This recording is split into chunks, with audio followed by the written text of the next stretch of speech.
He humiliated her in front of every man who feared him.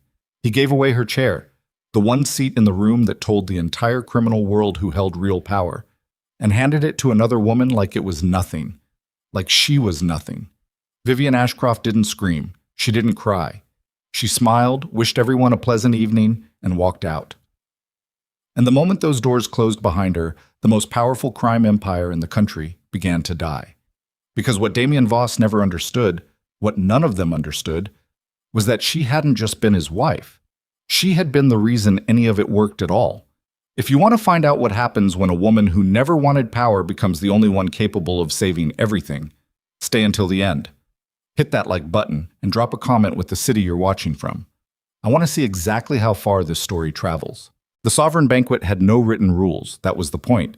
Everything about it, the venue, the seating, the order in which food was served, the precise moment the first glass was raised, operated on a system of unspoken agreement so old that most of the men who followed them no longer remembered who had invented them. They simply knew. You dressed in black, you arrived before the host, you stood behind your chair until the host invited you to sit. And above all else, you did not touch the chair at the right hand of the head seat. The chair belonged to one person. It had always belonged to one person. The Callaway Grand wasn't a hotel anymore. Not really. Blackstone had purchased the building 11 years ago, gutted the interior, and rebuilt it as a private gathering space that resembled a hotel ballroom only from the outside. Inside, the ceilings had been raised, the chandeliers replaced twice. The long banquet table, 42 feet of dark walnut, hand-planed and sealed with something that made the surface look almost wet under the light, had been commissioned specifically for this room, sized to seat exactly 31 people, because that was the number of captains the syndicate had fielded when Damien Voss's father had formalized the gathering 3 decades ago. 31 chairs, 31 places, and one chair that was never counted in that number because it had never been meant for a captain. Vivian Ashcroft had sat in that chair for 9 years. She arrived at the Callaway Grand at 6:42, 18 minutes before the banquet was scheduled to begin, wearing a dress the color of deep water. Not black, never black, because she'd once told someone, years ago, that black at a table full of men in black made a woman invisible, and she refused to be invisible. Her hair was pinned back without effort, or what looked like without effort, the kind of restraint that takes an hour to achieve. She wore no jewelry except a single bracelet on her left wrist, thin and gold, that had belonged to her mother. She always wore it. She wore it the way other people carry a photograph. The room was already filling. Captains moved through the space in clusters, speaking in low voices, the kind of conversation that pauses when someone new enters and resumes only after the newcomer has been assessed and dismissed or acknowledged. Several of them nodded when they saw Vivian. Not the nod men give to someone's wife, the other kind, the kind that carries weight. Marcus Hale intercepted her near the entrance to the main hall. He was 63, white-haired, built like a man who had once been physically dangerous and still carried the posture of it, even though his fighting days were long behind him. He ran the eastern freight corridors, which meant he controlled the movement of a significant portion of what the syndicate shipped through the port. He was also the longest-tenured captain at the table, which in Blackstone terms meant he had survived more internal transitions than anyone else alive. "Mrs. Voss," he said, using the name she'd stopped correcting people over years ago. Marcus. She accepted the greeting without breaking stride. "How's Catherine?" "Good. Better." The knee finally gave her enough peace to sleep through the night. A brief pause. "We appreciated the referral. The surgeon you found. Brennan is the best in the city. She'll be running by spring." He smiled, and it reached his eyes, which not everyone got from Marcus Hale. "You look well." "I feel well." She glanced toward the hall. Is he already inside? Something shifted behind Marcus's expression. Just a fraction. Just enough. He arrived about 20 minutes ago. Vivian noted the hesitation without commenting on it. She thanked him, touched his arm once, briefly, and moved toward the hall. She heard the woman's laughter before she saw her. It was a particular kind of laugh, practiced without sounding practiced, designed to carry across a room without seeming designed to do so. Vivian had spent enough years in rooms like this one to recognize the instrument of it immediately. She paused in the doorway and took in the scene with the same economy of attention she applied to everything. Celeste Rowan was 29. She had worked, at various points over the past 2 years, as a consultant for one of Damien's legitimate holding companies, a position that had blurred in definition steadily over the months, until the nature of the blurring became obvious to anyone paying attention. Vivian had been paying attention. She'd been paying attention for 14 months. She hadn't said anything, not because she didn't know what to say, but because she was still deciding whether what she knew was worth the cost of saying it. Celeste stood at Damien's elbow near the head of the table, her hand resting on his forearm with the ease of someone who had practiced that particular gesture until it no longer looked practiced.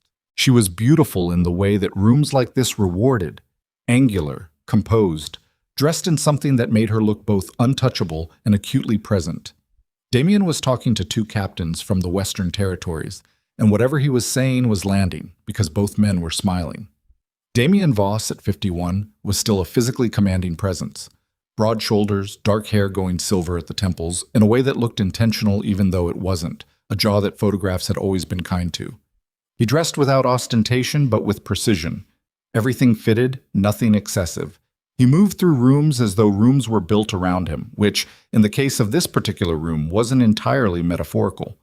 He saw Vivian the moment she entered. His expression didn't change. That was also something she'd noticed. When he saw her these days, his expression didn't change the way it used to. There was a time, and she could remember it with a specificity that was almost painful, when his face did something particular when he looked at her. Not softness exactly, something more like recognition, like something in him settled when she came into view. That had been a long time ago. Vivian. He crossed the distance between them without urgency, kissed her on the cheek, stepped back. His hands were on her shoulders for exactly 2 seconds. You look wonderful. Thank you. Her voice was level. It was always level. She'd spent years developing that levelness. The room looks beautiful. Kessler's team outdid themselves. He glanced back toward the table. Come, there's someone... I know who she is, Damien. He didn't flinch. That was the thing about Damien Voss. He had spent 30 years in rooms where flinching cost you everything, and he had abolished the reflex so completely that it no longer existed even in private. Then you know she's important to the Harrington account, a business relationship. I'm sure. Vivian looked at him for a moment, not with anger, something quieter than anger, and in some ways more difficult to face. How many people are here tonight? 28 captains, full house. He paused. The Delacroix brothers drove up from the coast, first time in 4 years. I know, I spoke with René last week. He almost didn't come. She held Damien's eyes. I asked him to make the trip. He came because I asked. A beat. Damien's jaw moved slightly, almost imperceptibly. I know. Good. She glanced toward the table. Then we should take our seats. It's almost 7. She moved toward the head of the table, toward the chair on the right, the chair that had been hers for 9 years, the chair that every person in this room knew as hers, not by title, not by any formal decree, but by the kind of accumulated fact that doesn't require stating because everyone already knows it. She saw it happen in the last 3 steps. Damien moved past her, not blocking her exactly, just arriving first, and when he pulled out the chair, her chair, he wasn't pulling it out for her. Celeste Rowan accepted the gesture with practiced grace, her hand trailing across the back of the walnut as she sat down, and she looked up at Damien with an expression that managed to be simultaneously triumphant and innocent. And Vivian thought distantly that it was actually impressive how much information a person could pack into a single look. The room went quiet, not the polite quiet of people waiting for something to begin, the kind of quiet that follows something being broken. Vivian felt it move through the assembled captains like a current, the intake of breath, the almost imperceptible stiffening of postures, the way eyes cut sideways without heads turning, everyone suddenly very interested in something in their peripheral vision. 28 captains, 31 chairs, and the one chair that had never been counted in those numbers had just been filled by the wrong person. Vivian stood still for 1 second. 2. Long enough to make certain every person in the room had seen her face, which was composed and calm and entirely unreadable. Then she smiled. It was not a small smile, and it was not a performance.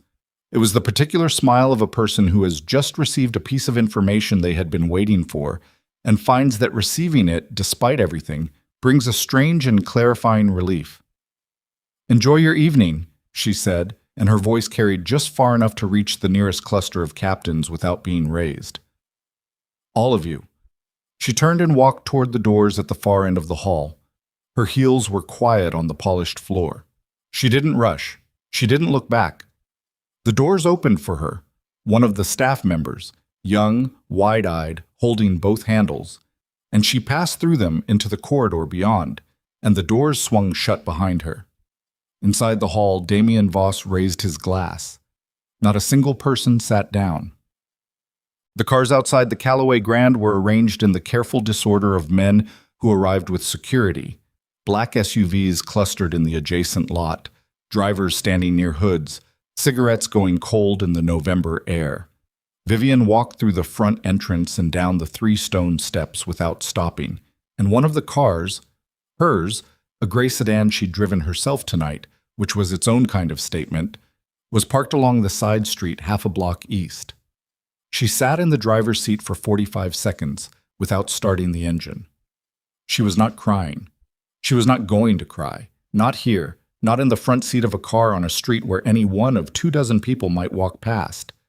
She pressed her fingers flat against the steering wheel and breathed, counted the breath, the way she'd learned to do in the years before she knew how to make a room full of dangerous men trust her, back when she was still figuring out what she was capable of. She had known this was coming. She had known for months, maybe longer, and she had made her own calculations, her own decisions, had chosen patience over confrontation and silence over accusation, and some part of her, the part that had spent 9 years watching how this world actually worked.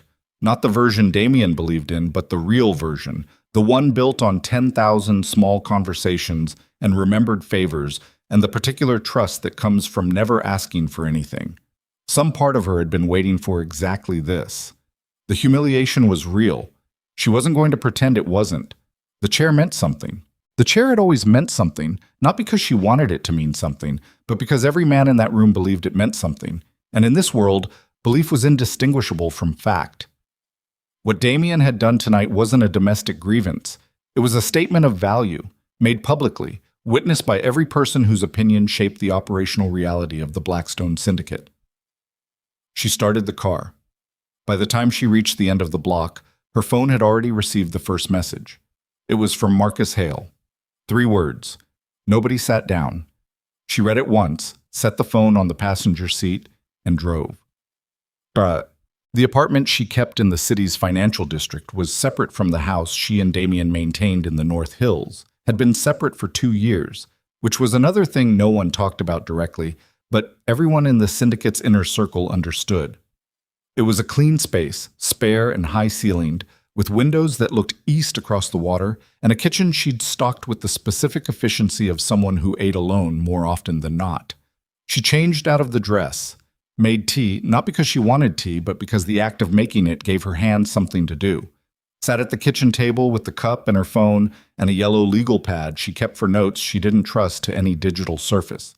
By 9:30, she had received 11 messages. Not from Damien. She hadn't expected any from Damien. Not tonight. From the others. From René Delacroix, who wrote 3 paragraphs in French before apparently remembering that she'd asked him to write to her in English and starting over. From 2 of the younger captains who'd been at the table for less than 5 years and were trying to figure out where they stood. From a woman named Priya Anand, who ran the syndicate's financial structuring operations, and who sent nothing but a question mark, which was, in context, eloquent. And from one person she hadn't expected, Thomas Vane. Thomas Vane was 67 and ran nothing directly anymore, hadn't run anything directly since he'd semi-retired to the coast 4 years ago and handed his territory to his son-in-law. But Thomas Vane had been the man who, 22 years ago, had sat across from a 31-year-old Damien Voss and decided to extend the credit and the trust and the territorial access that had let Damien build what Blackstone became. Thomas Vane had no formal position in the syndicate anymore, but his opinion still moved through it the way old water moves through old stone, slowly, invisibly, and with enormous effect. His message was short. I watched it happen. My son wouldn't have made that mistake. Call me when you're ready. Vivian set the phone face down on the table, looked at the legal pad, wrote one word at the top: restructure. Then she sat back and she thought for a long time in the specific way she'd always thought through problems that most people solved by force, carefully, slowly, from every angle, the way you might test the weight-bearing capacity of a floor before you decide where to stand. She didn't sleep well. She'd stopped expecting to. At 5 in the morning, she made coffee and sat at the desk in the small room she used for work and opened the series of encrypted files she'd maintained for 6 years. Not files that documented anything illegal.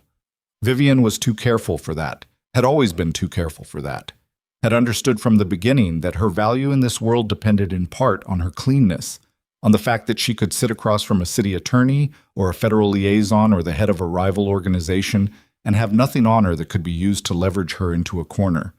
The files contained something different: correspondence, agreements, the written records of conversations that had established the terms of peace between organizations that had previously been at each other's throats, notes from the kinds of meetings that never appeared in any official record because the people attending them had too much to lose from documentation. 9 years of it. She hadn't assembled these files with this moment in mind, or rather, she hadn't acknowledged to herself that she was assembling them with this moment in mind. She'd told herself she was being organized, careful, maintaining a record against the possibility of misremembering, which was true, but it was not the only truth. She scrolled through the index slowly, the way you might read a map of territory you know well, but are seen from above for the first time. The Marchetti Accord of 6 years ago, which had ended 18 months of territorial skirmishes in the southern corridor, and had been achieved primarily because Vivian had spent 11 weeks cultivating a relationship with Marchetti's wife. The refinancing of the Hargrove offshore accounts, which had required Vivian to personally call in 3 favors from 2 different people in 2 different countries. The Henderson ceasefire, which every account in the syndicate attributed to Damien's negotiating strength and which had actually succeeded because Vivian had met quietly with Henderson's second-in-command over 3 private lunches and helped him understand why accepting Damien's terms was in his long-term interest. Damien didn't know about those lunches. He knew about the outcome. He'd taken credit for the outcome. Vivian had let him. She closed the files, finished the coffee, stood at the window and watched the city come gray and then pale and then light as the sun came up behind a wall of clouds. Her phone rang at 7:12. Unknown number, encrypted routing. She answered. "It's Lena." A woman's voice, low and precise.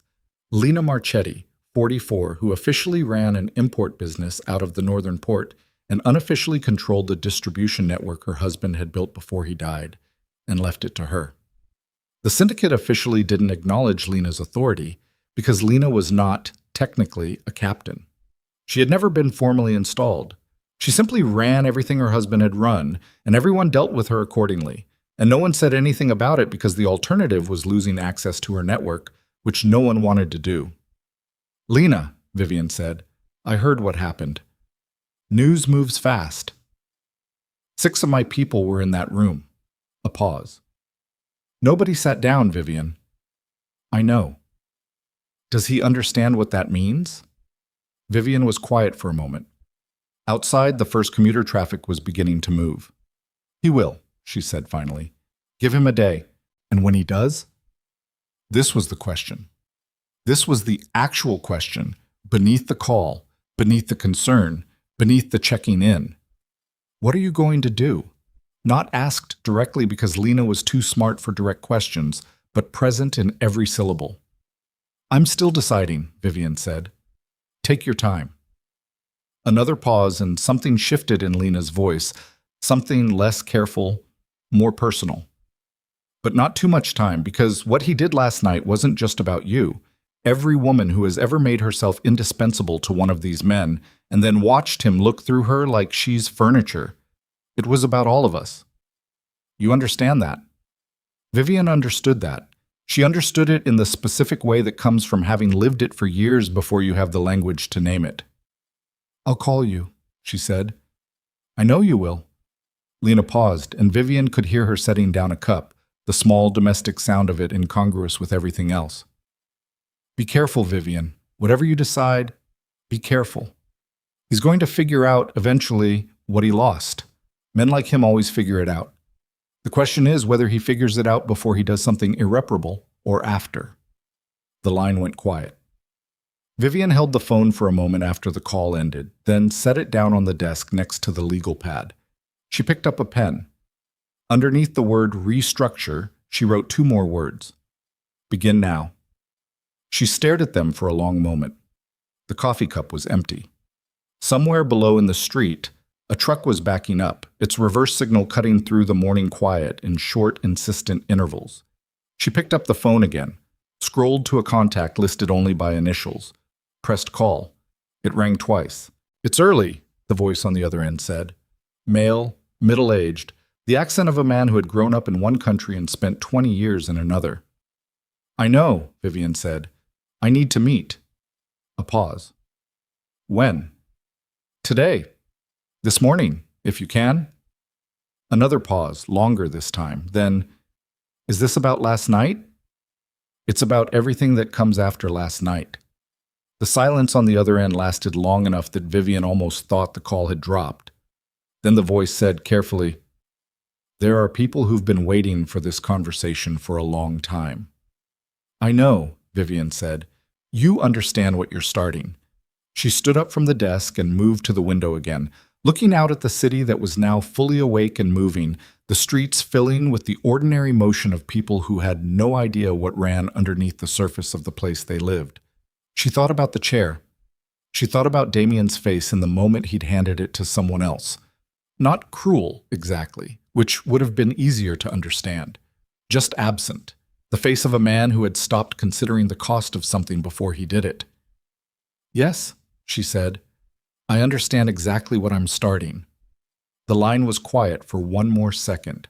And then, somewhere across the city, in the offices of 4 different organizations, in the encrypted channels of 9 different networks, on the phones of 17 different people who had spent years trusting one woman's judgment more than they had ever trusted Damien Voss's authority, phones began to ring. The first thing to go was the Meridian shipment.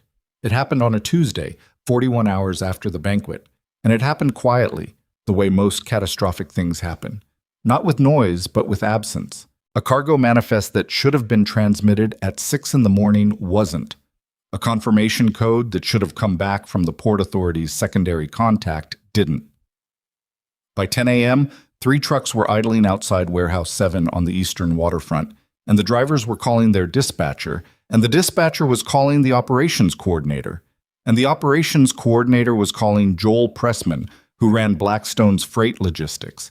And Joel Pressman was calling the number he always called when something at the port stopped making sense.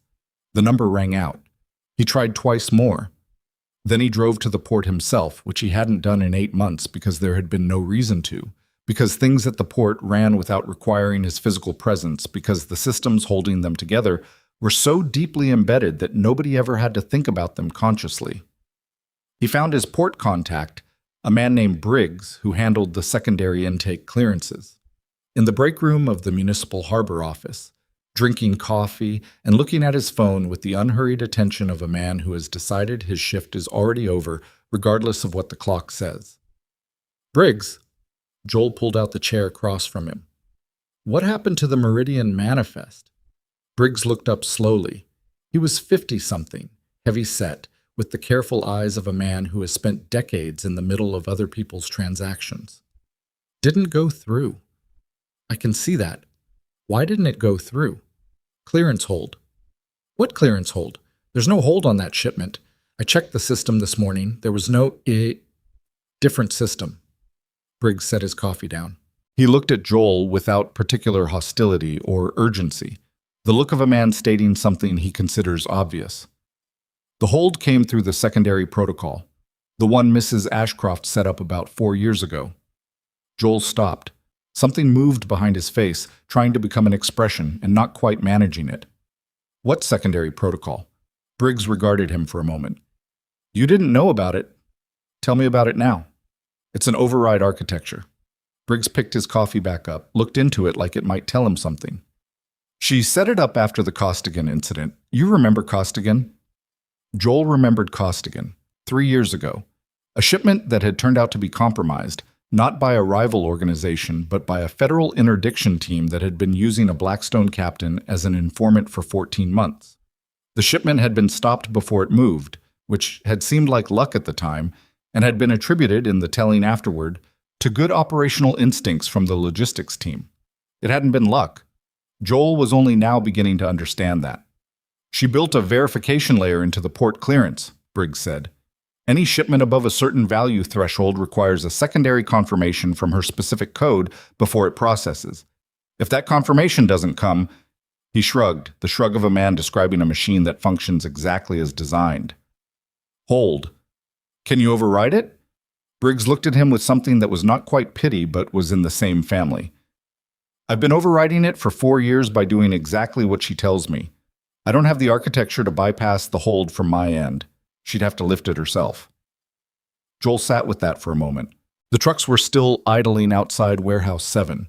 The Meridian shipment was $340,000 in goods that needed to clear the port in the next 6 hours, or the insurance certificates expired and the whole thing had to be redocumented from scratch, which would take days and cost more money and attract the kind of attention that nobody wanted. Give me everything you have on this secondary protocol, Joel said. Documentation, access logs, the whole structure. Sure. Briggs reached for his phone, scrolled for a moment. Though I'll tell you right now, the documentation comes back to her. Every access point, every modification, every override, it all routes through clearance codes registered to her personally. He set the phone face down and looked at Joel steadily. You want to fix the problem? You need to talk to her. That's been true for 4 years. You just didn't know it. By Wednesday morning, Damien knew about the Meridian hold. He knew because Joel had called him at 11 the night before, and because by the time of that call there were 3 other situations that had surfaced in the preceding 6 hours, each with the same structural quality. Not broken exactly, but stopped. Suspended in a state that required a specific kind of key to unlock, and the key belonged to Vivian. He called her at 8 a.m. She answered on the 4th ring, which was 1 ring more than she used to take. And it was possible that meant nothing, and it was possible that it meant exactly what it sounded like. Damien. Her voice was the same as it always was. That was the thing that unsettled him, though he would not have used the word unsettled. He would have said irritated, would have said unreasonable, but underneath the word he chose was something closer to the thing he wouldn't name. The Meridian shipment, he said, skipping the prologue, which was his way, and the Hargrove accounts, and the Eastern Circuit routing. What about them? They're all stopped. Whatever you did, whatever systems you set up, they're not running without your codes. He paused. I need you to restore access. A silence on her end. Not a long one, the length of a considered breath. I didn't do anything to stop them, she said. I just stopped doing the things that kept them moving. He processed this. There's a difference. There's an enormous difference, yes. Vivian, I'm not refusing to help Damien. I'm simply not currently available to provide the kind of ongoing operational support that I've been providing without acknowledgement or compensation or basic respect for 9 years. Her voice didn't change. That was the worst part. It didn't change at all. When you'd like to have a serious conversation about what that support was actually worth, you have my number. The line went quiet. He pulled the phone away from his ear and looked at it for a second, the way people sometimes do when they're trying to determine whether the device has malfunctioned or the conversation actually ended. Then he set it down on the desk and called his chief of operations, a man named Cole Drucker, and told him to get every available technical person working on the access architecture immediately. Find the codes, find the back doors. Whatever she built into these systems, I want it dismantled by end of day. Cole didn't say anything for a moment. Then, Damien, some of these systems, the port architecture, the offshore routing, they were built by people she brought in, people who work for her. They work for Blackstone. They work for Blackstone because she recruited them, because she asked them to. A pause, and Cole's voice carried something in it that was careful, but not quite careful enough. I'll make the calls, but I'm telling you now, some of these people make the calls, Cole. Yes. The calls didn't go the way Damien expected. He found out about the first one at noon, when Cole came back with the information that the technical contractor responsible for the offshore routing architecture, a man named Garrett, Latvian, based in the city for 6 years, meticulous and expensive and worth every cent, had thanked Cole politely for reaching out and then said he was currently unavailable for contract work and would be for the foreseeable future. He had not explained why. He had not needed to. The second call came back similarly. The third produced a version of the same answer in different words. By 2 in the afternoon, Damien was sitting in the main conference room of the Blackstone building with Cole Drucker and 2 of his senior captains, Ray Callis, who ran the city's interior territories, and Steph Werner, who handled the financial side of 3 of the syndicate's largest legitimate holdings. And the atmosphere in the room had the specific quality of air before a storm, when the pressure changes and everything becomes very still. "Walk me through it," Damien said. Cole laid it out.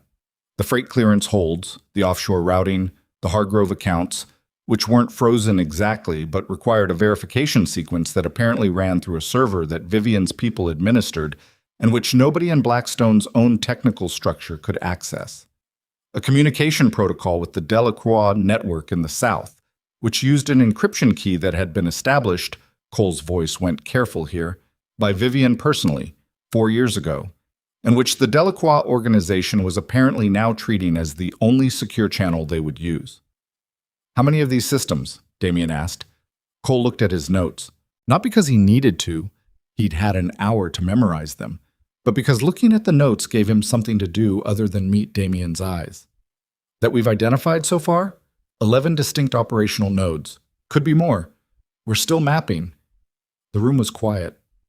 Ray Callis, who was 55 and had spent his career as a direct instrument of Damien's authority, shifted in his chair. He had a broad face and hands that looked like they'd been put together from spare parts, and he'd never been accused of excessive subtlety. "How?" he said. "Did none of us know this?"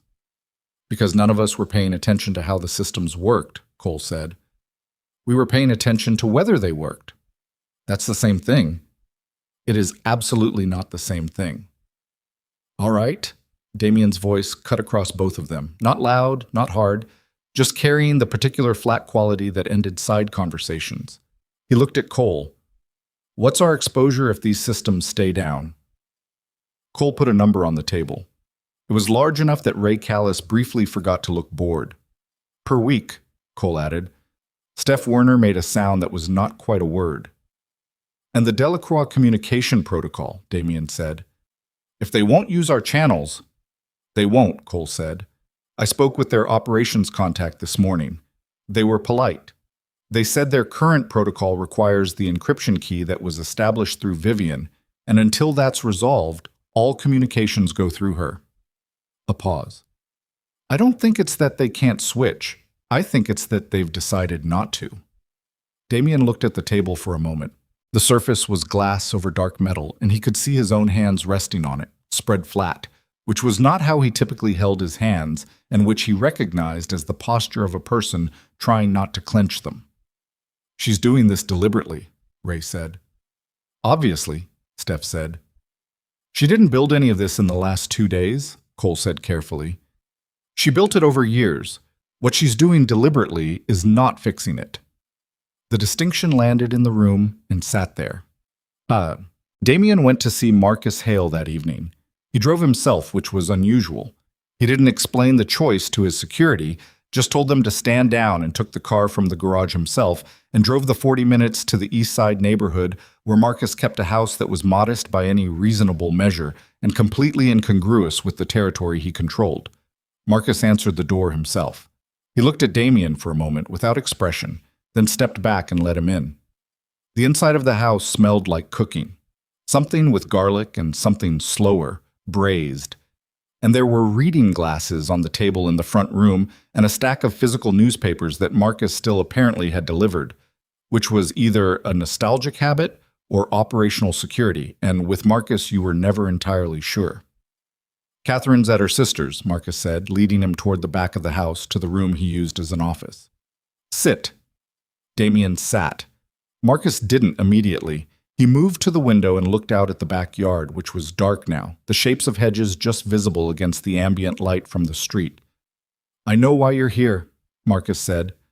Then I won't waste your time with the setup. Appreciate that. Marcus turned from the window, leaned against the wall with his arms crossed.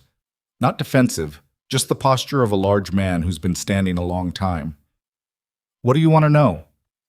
I want to know when it became her operation and not mine.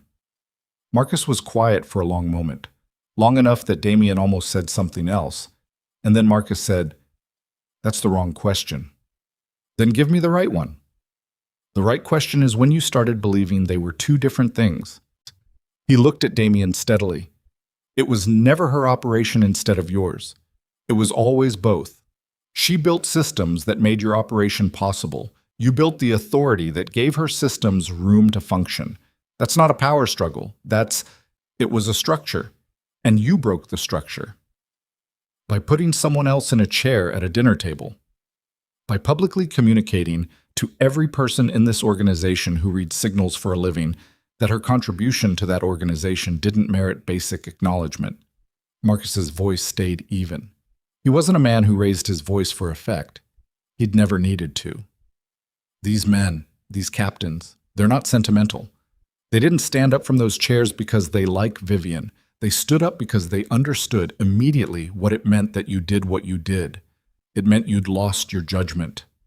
The word landed like something physical. Damien's jaw tightened. I haven't lost.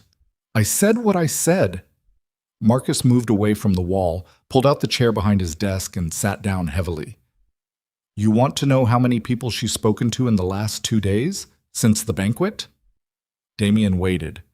I'm going to tell you a number, and I want you to sit with it before you respond. Marcus looked at him directly. 17. 17 captains, not counting the Delacroix organization or Lena Marchetti's network, not phone calls, meetings, in person. She's organizing against me. She's having conversations. There's a difference. She hasn't asked for anything. From what I understand, she's done nothing but listen. A pause. You know what that tells these men? A woman who spent 9 years in this world and has never asked for anything. When she sits down to listen to their problems, what do you think they give her? Damien didn't answer. Everything, Marcus said.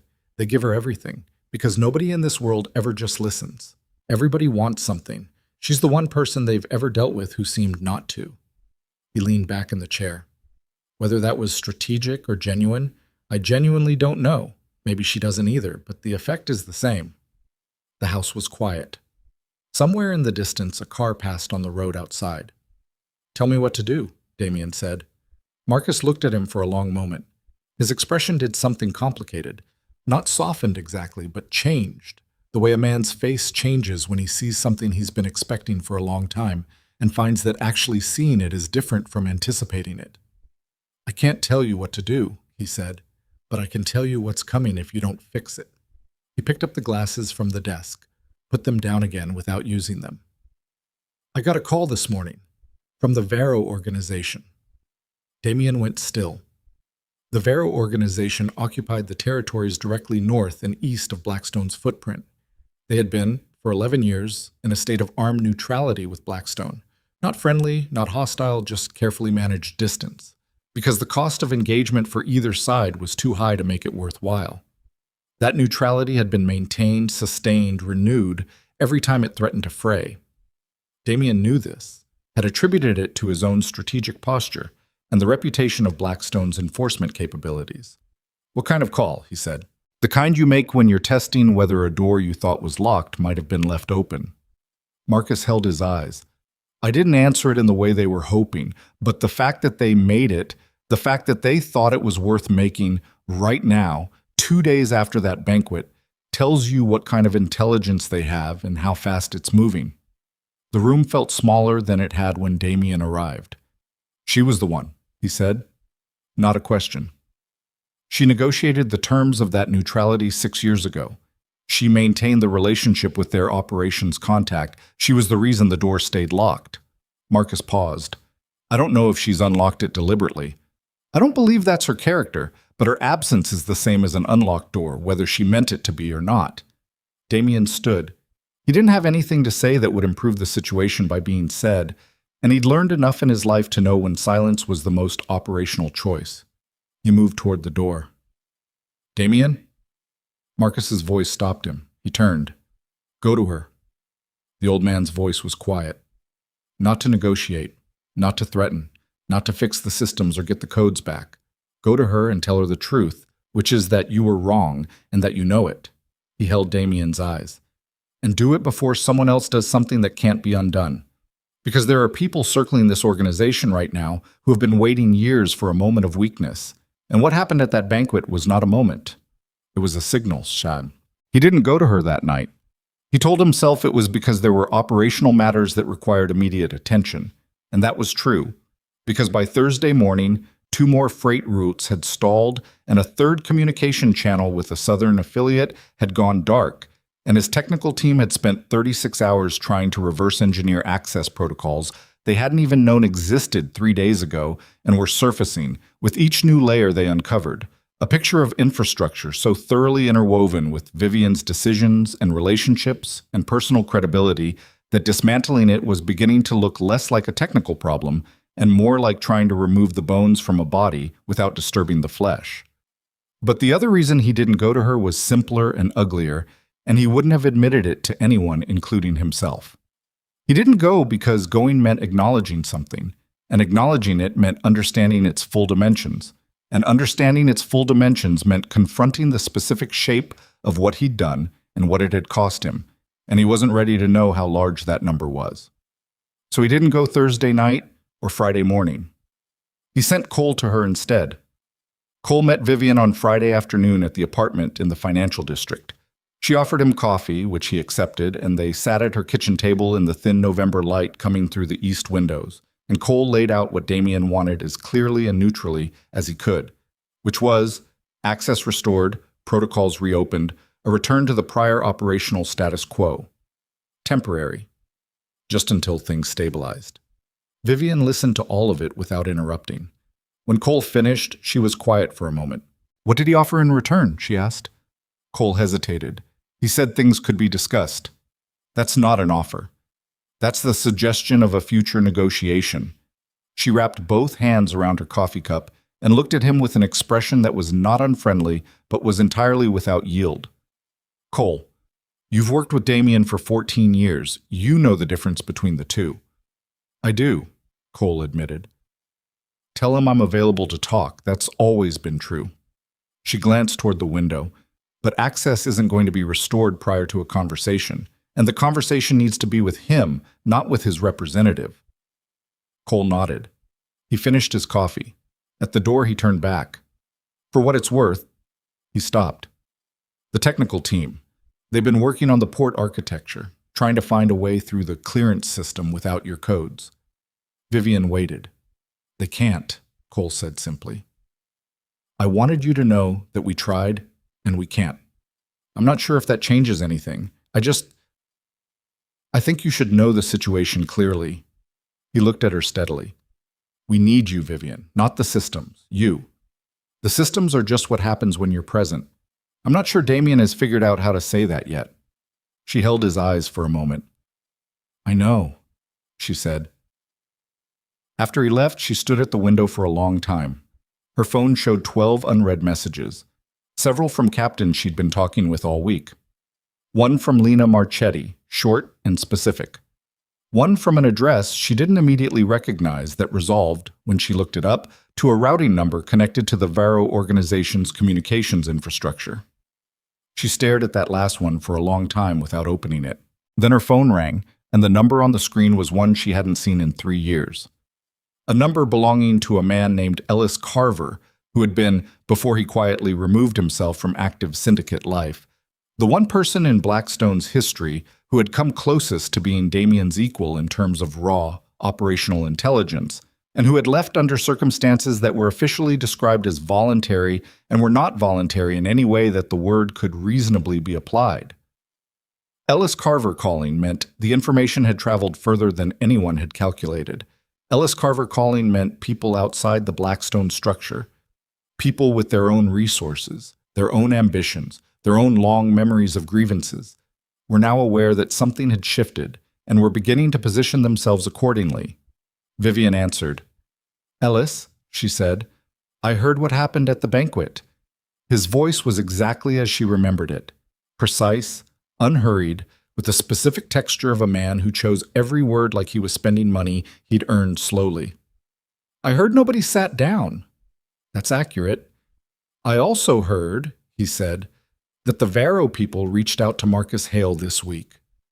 Vivian closed her eyes briefly. "Yes." "So you know what that means?"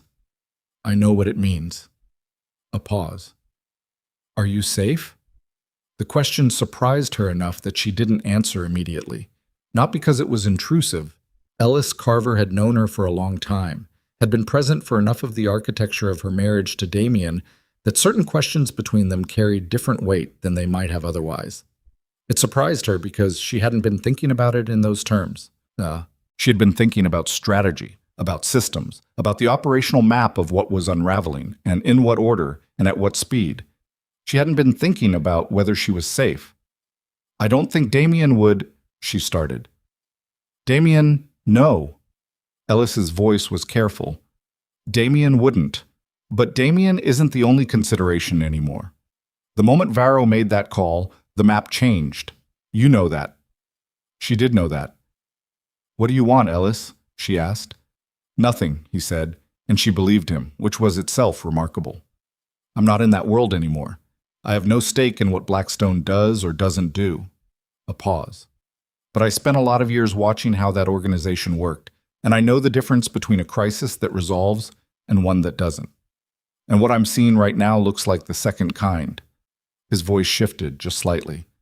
"Whatever you're planning, and I know you're planning something, because you always are, do it fast. Because the window between situation that can be controlled and situation that controls you is a lot narrower than people think." The call ended. Vivian set the phone on the desk, picked up the legal pad, turned to a new page, blank, and at the top wrote one word and underlined it twice. Timeline. And then, because she was the kind of person who had built 11 invisible operational nodes into a criminal empire's infrastructure without anyone noticing she was doing it, she sat down and began to write, fast and without pause, the sequence of events that needed to happen in the next 72 hours. Not to save Blackstone, not to punish Damien, but to prevent the thing she had spent 9 years quietly and patiently preventing from happening. She had gotten 3 lines into the list when her phone buzzed with a message from Priya Anand, the financial operations manager, and the message was 4 words that made Vivian's hand stop moving on the page. Vivian read the message twice. Offshore accounts, someone moved first. She called Priya back before she'd finished standing up from the desk. The phone rang once, half of a second ring, and then Priya picked up with the sound of someone who had been holding the phone waiting for it to ring. "Talk to me," Vivian said. 40 minutes ago. Priya's voice was controlled but only by effort. Underneath the control was something that wanted very much to be panic and was being held back by professionalism and the specific discipline of someone who had spent 12 years handling other people's crises. The Hargrove secondary accounts. 3 of them. Transfers initiated from inside the authorization architecture. How much? A pause. Combined? 11,400,000. Vivian's hand tightened on the phone. She walked to the window without deciding to. Where did it go? That's the part I can't trace yet. The routing it's been layered, 3 shells minimum, possibly more. Whoever did this knew the architecture well enough to use the authorization protocols correctly. Another pause, waited. Vivian, they used your clearance codes. The room went very still. Not the codes themselves, she knew that immediately, with the certainty of someone who had personally memorized every access string and had not shared them with anyone. Not the codes. A replication of the authorization signature, which meant someone had not hacked the system from outside. They had built a replica of her digital identity from the inside, which meant they had access to the internal architecture, which meant they had been inside Blackstone's systems for long enough and at a deep enough level to study how her authorizations behaved and teach themselves to imitate them. When was the replica built? Vivian asked. I'm still working backward through the logs, but the earliest trace I can find of the signature pattern being constructed. Priya stopped. Vivian heard the sound of keys being struck. 8 months ago. 8 months ago. Priya, her voice was even, who, inside the technical structure, has had consistent access to the authorization architecture for the past 8 to 12 months. A silence that went on long enough to tell Vivian that Priya already knew the answer and was deciding whether to say it. Cole Drucker's team manages system access, Priya said carefully, but Cole doesn't touch the financial architecture directly. The authorization systems were. The person who had the most consistent interface access was the contractor who maintained the offshore routing. A breath. Garrett. Garrett.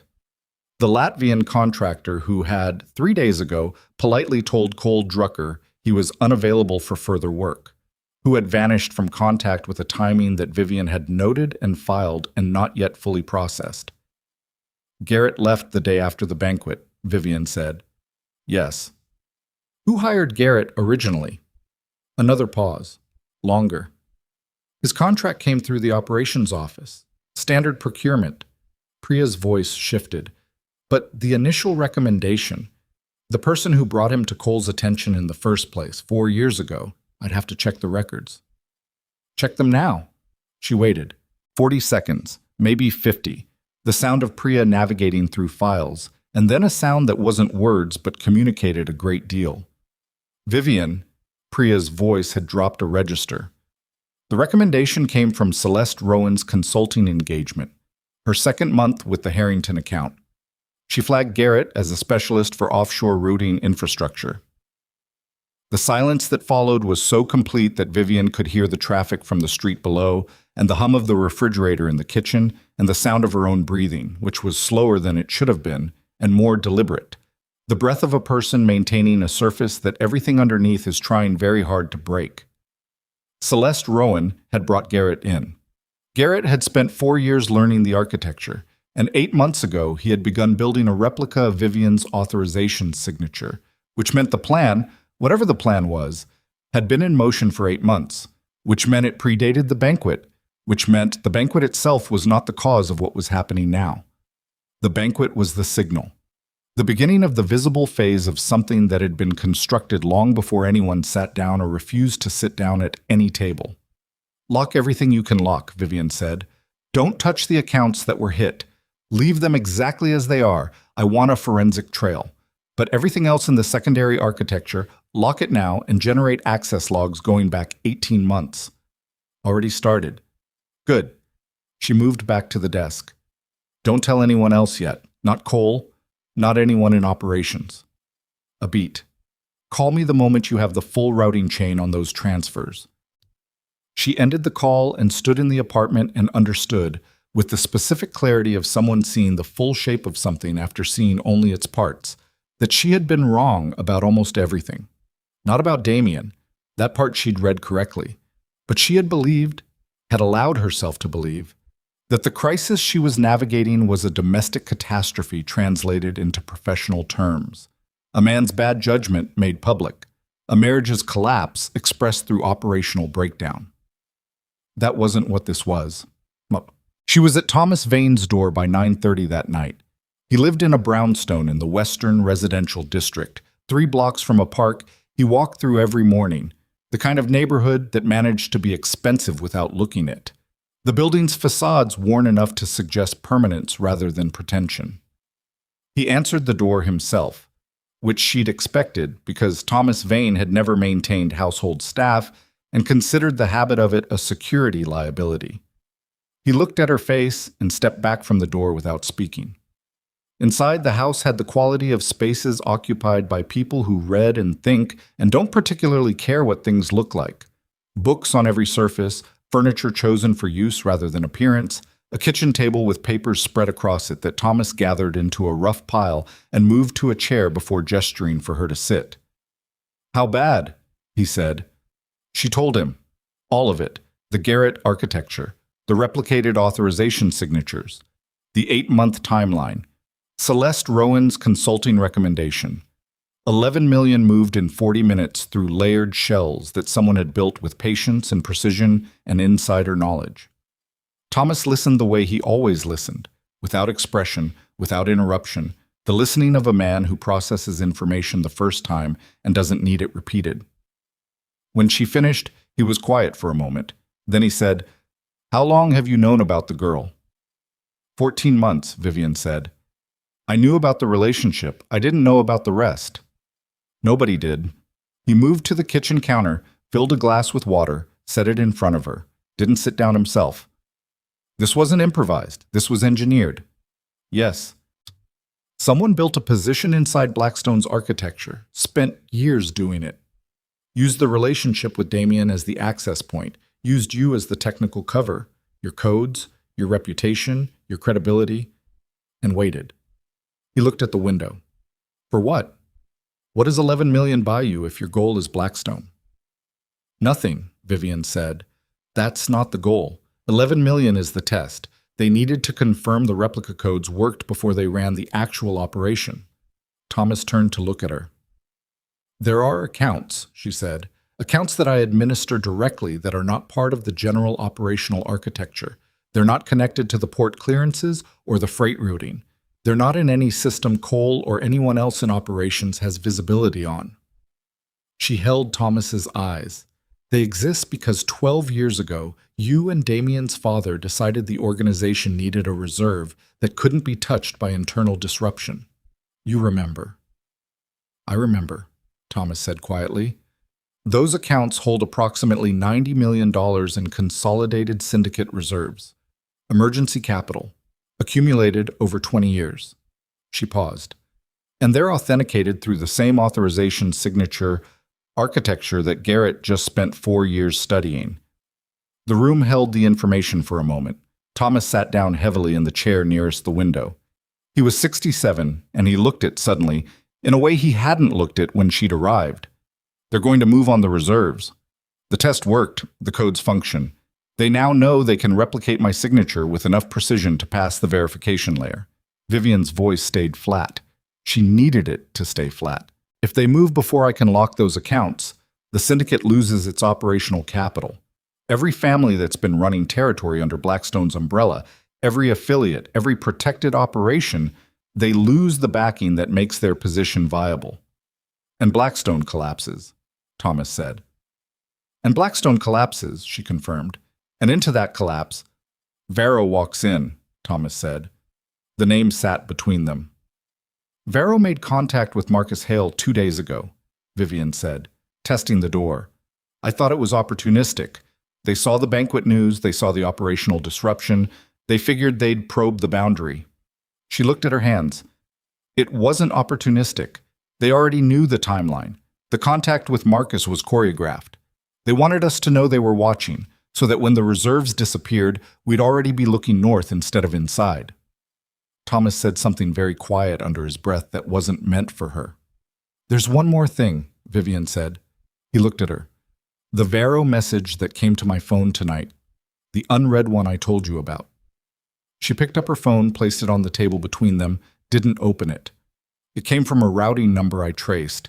It connects to Vero's communications infrastructure, yes, but the message itself, the metadata shows it was composed on a device that has been inside Blackstone's network before. A device I can trace to a specific access point. She stopped. Thomas waited. The Callaway Grand, she said. The night of the banquet. The silence that came after this was of a different quality than the ones before it. Someone at the banquet, Thomas said. Someone at the banquet has been coordinating with Vero. She picked the phone back up. Which means the humiliation at the table wasn't just Damien making a reckless personal decision. Someone staged it. Someone managed the circumstances that led to that moment, positioned Celeste, created the situation, and then watched to see if Damien would do exactly what he did. Thomas's face was doing something complicated. And he did. He did, Vivian said, because they knew him well enough to know he would. She drove to the Blackstone building at 11 at night and walked in through the parking structure entrance using a keycard she'd kept for 9 years and which no one had thought to deactivate because no one had thought she'd use it. The main operations floor was still running, a skeleton crew at the monitoring stations, the kind of controlled alertness that characterized the organization on bad weeks. People at their posts, but everyone's eyes carrying the specific fatigue of people who have been waiting for something to happen and are beginning to suspect it already has. She found Cole Drucker in his office, with the door open and his jacket off, and a cup of cold coffee on the desk beside a legal pad, covered in his cramped handwriting. He looked up when she appeared in the doorway, and the look on his face moved through several stages in rapid succession. Surprise, something almost like relief, then a professionalism that descended back over everything. "Vivian," he stood. "Sit down, Cole." She came in and closed the door behind her and sat in the chair across from his desk. "I need you to listen to me very carefully, and I need you to not interrupt until I'm finished." He sat. He didn't interrupt. She laid out the Garrett situation. The replicated codes, the timeline, not all of it, not Thomas Vane, not the reserves, not the Vero connection at the banquet. Enough. Enough that Cole's face went through its own set of changes, the color shifting, the jaw tightening, the particular stillness of a man absorbing information that restructures everything he thought he understood. When she finished, he said, "Who knows about this?" "You now. One other person." "Not Damien." "Not yet." Cole looked at the desk for a moment. "Vivian, if there's someone inside the organization who's been coordinating with Vero, I need you to pull the access logs for the banquet venue systems from the night of the Sovereign Banquet," she said. "Network access, device pings, anyone who connected a device to the Callaway Grand's internal network that night. The Callaway isn't technically our... Marcus Hale handles the building's operational agreements. He uses a network monitoring system that I helped him set up 3 years ago, and which logs all device access. Call Marcus. Tonight. Get the logs." She held his eyes. "I need the list of devices before morning." Cole picked up his phone without arguing. She waited while he made the call, Marcus answering on the second ring despite the hour, the conversation brief and functional. Hale didn't ask questions when Cole's voice carried that particular quality. He said he'd send the files within the hour. Vivian stood to leave. "There's something else," Cole said. She stopped. He looked at her with the expression of a man who has been carrying something and has decided the weight of carrying it is now greater than the cost of setting it down. "Damien called me this afternoon, after I met with you." A pause. "He's planning a meeting tomorrow. Captains. A formal meeting. He's going to announce that the operational disruptions are the result of deliberate interference by a small group of disloyal captains, and he's going to name names." Vivian felt something cold move through her chest. "Whose names?" Cole named 3 men. She knew all 3. One of them had been at her kitchen table 4 days ago. One of them had stood at the banquet and refused to sit. One of them was Marcus Hale. "He's going to accuse them of organizing against him," Cole said. "Internal betrayal. He's planning to strip their territories and freeze their operational accounts pending investigation." "Has he told anyone else?" "Ray Callis, Steph Werner." A pause. "And apparently someone else who we don't... Vivian, he brought someone into the planning conversation who I don't have a full ID on, an outside advisor, introduced through Celeste." The cold thing in her chest spread. "An outside advisor," she said. "That's what Ray described it as. Someone Celeste brought in to help Damien understand the internal loyalty situation. Someone with, apparently, significant analytical capability and knowledge of the organization's structure." Vivian stood very still. She thought about the replica codes.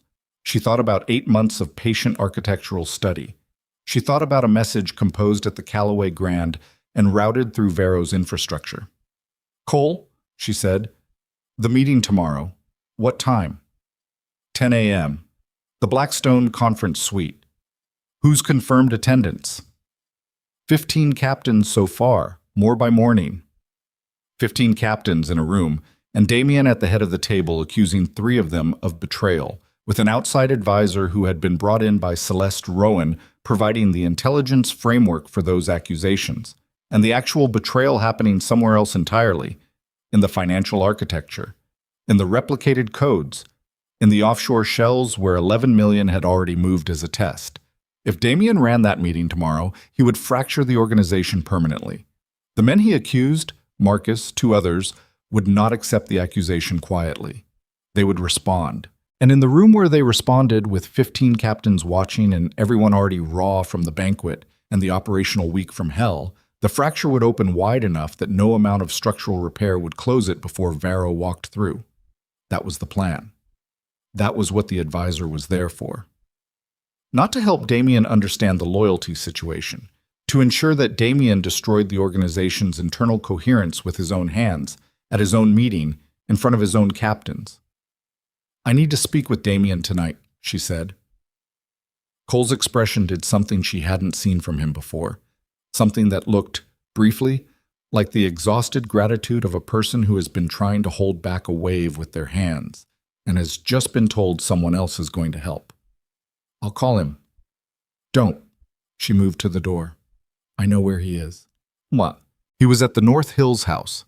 She hadn't been there in 4 months, and the house looked the same from the outside, large, stone-faced, set back from the road behind a row of old maples that were bare now, the branches against the night sky like cracked glass. She parked in the drive and rang the doorbell, which felt formal and strange and was the only appropriate thing. Damien answered. He was in shirt sleeves, no jacket, a glass of something amber in his hand, and the look on his face when he saw her pass through surprise so fast it barely registered and landed somewhere more complicated, somewhere that involved a quality of exhaustion she hadn't seen in him before. He looked like a man who had been awake for too many days and had stopped being certain about the sequence of events that had led him to this specific moment. "Vivian, I need to come in," she said. "This isn't a personal conversation. I need you to hear something, and then I need you to make a decision, and both of those things need to happen tonight." He looked at her for a moment. Then he stepped back. Inside the house was the same. That struck her quietly, the way familiar things do when you've been away long enough that you'd half expected them to change, and they haven't. The kitchen smelled faintly of coffee. The light over the island was on, the rest of the first floor dim. He led her to the sitting room, and she stayed standing while he sat, and she looked at him, really looked at him, not the way she'd looked at him at the banquet or through the past 4 days of phone calls and intermediaries, but the actual look that bypassed all the operational machinery and found the person underneath it. And what she saw was a man who had been significantly more frightened for significantly longer than he'd allowed anyone to see. "Cancel the meeting tomorrow," she said. His jaw tightened. "You've spoken to Cole." "Cancel the meeting, Damien. The men you're planning to accuse are not your problem. They didn't organize against you. What's happening to this organization was not caused by disloyal captains." She kept her voice even. "Celeste's advisor, the outside person." "Who is he?" Something moved in Damien's face. "He's an analyst, a strategic—" "Who introduced him, specifically? How did that introduction happen?" Celeste said, "I need you to think very carefully," Vivian said, "about how much of what has happened in the past week has been shaped by information or suggestions that came through Celeste." She held his eyes. "The names you're planning to accuse tomorrow, where did those names come from?" He was quiet. "Damien?" Her voice dropped slightly, not softer exactly, but more direct, the register of saying the actual thing. "Someone has been inside this organization for years, not outside looking in, inside, in the systems, in the architecture, in your personal life." She watched his face. Celeste Rowan was the access point. I don't know if she knew the full scope of what she was part of, or if she was also being used. But the contractor she recommended 4 years ago spent those 4 years building a replica of my authorization codes. And in the last 40 minutes of tonight, someone used those codes to move $11 million out of the secondary accounts. Damien set down the glass. "The reserves are next," she said. $90 million, 20 years of emergency capital. And whoever is running this operation wants you to spend tomorrow morning destroying your own captain's loyalty in a room full of witnesses, so that when the reserves disappear and the organization collapses, there's no internal structure left to hold it together. And Varro walks in. The room was very quiet. The clock on the mantel marked seconds with the sound of something mechanical and indifferent. Damien's face had gone the color of a man who has just fully understood the dimensions of a hole he's been standing next to without knowing it. "The advisor," he said. His voice was different than it had been, stripped of the quality he usually carried, the authority as texture. "He gave me the names. He put together the dossier. He said the analysis was from inside." "It was from inside," Vivian said. "From very deep inside. Just not from the direction you thought." He looked at her, and for the first time in longer than she could specifically measure, the look on his face was not authority or dismissal or the practiced composure of a man who has abolished visible vulnerability. It was the look of someone who is lost and knows it and has stopped pretending otherwise. "Tell me what to do," he said, and Vivian looked at the man she had married, the man who had pulled out a chair and handed it to someone else, and in doing so had started a chain reaction that neither of them had fully understood in the moment. And she thought about the 9 years and the 11 nodes, and the 22 peace agreements, and the blood feuds she'd quietly ended, and the money she'd quietly saved, and the relationships she'd quietly maintained. And she thought about Marcus Hale's wife's knee and Renee Delacroix, driving up from the coast because she'd asked him to, and Thomas Vane's 3 words, and Lena Marchetti's voice on the phone saying it was about all of us. She thought about all of it. And then she said, "First, you're going to call the advisor and tell him the meeting is postponed. Don't cancel it. Postpone it. Give him no reason to suspect you know anything. Can you do that?" "Yes." "Second, you're going to give me every piece of documentation the advisor provided. Every dossier, every analysis, every name." She met his eyes. "Tonight?" "Yes." "And third," she paused, "you're going to call Marcus Hale at midnight and tell him the truth. Not a version of it, not a managed version. The truth, that you were wrong about him, that you were wrong about the banquet, that someone used your judgment against you and used it against the organization, and that you need him in the room tomorrow when we figure out how to stop what's coming." She held Damien's gaze. "Because what's coming isn't tomorrow's meeting, Damien.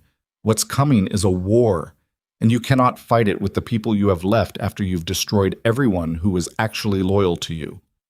Damien looked at her for a long moment, then he picked up his phone.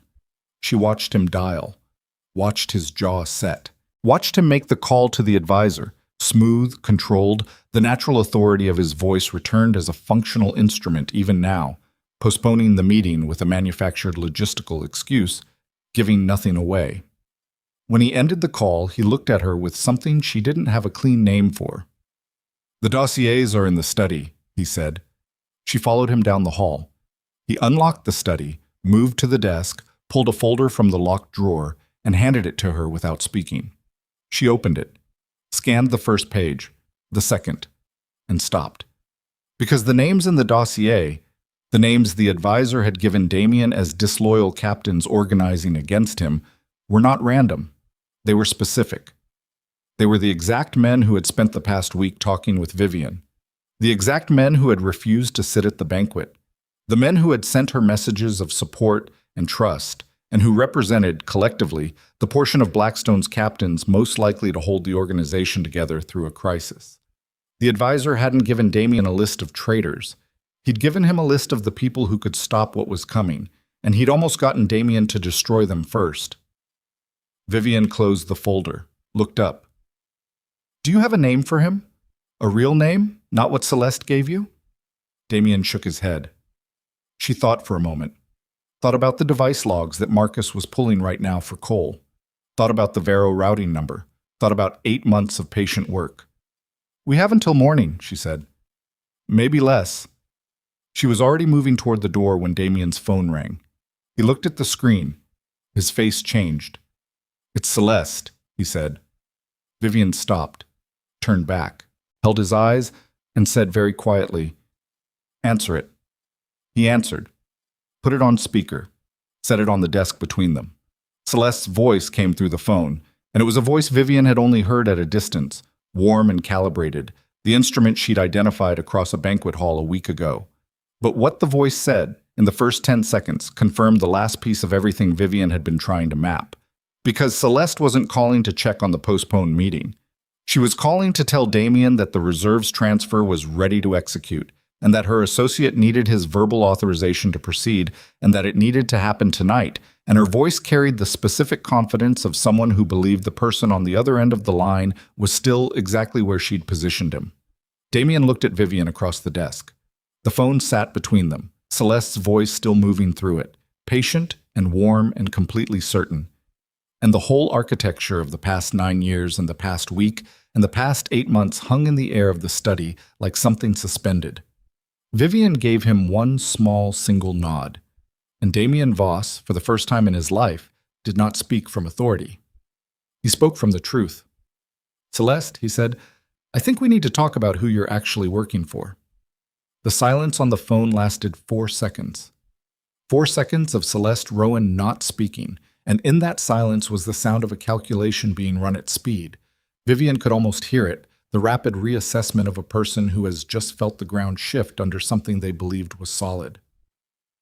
Then the line went dead. Damien looked at the phone. "She hung up," he said. "She's running." Vivian was already moving. "Call Cole, right now. Tell him to lock every access point in the building, physical and digital.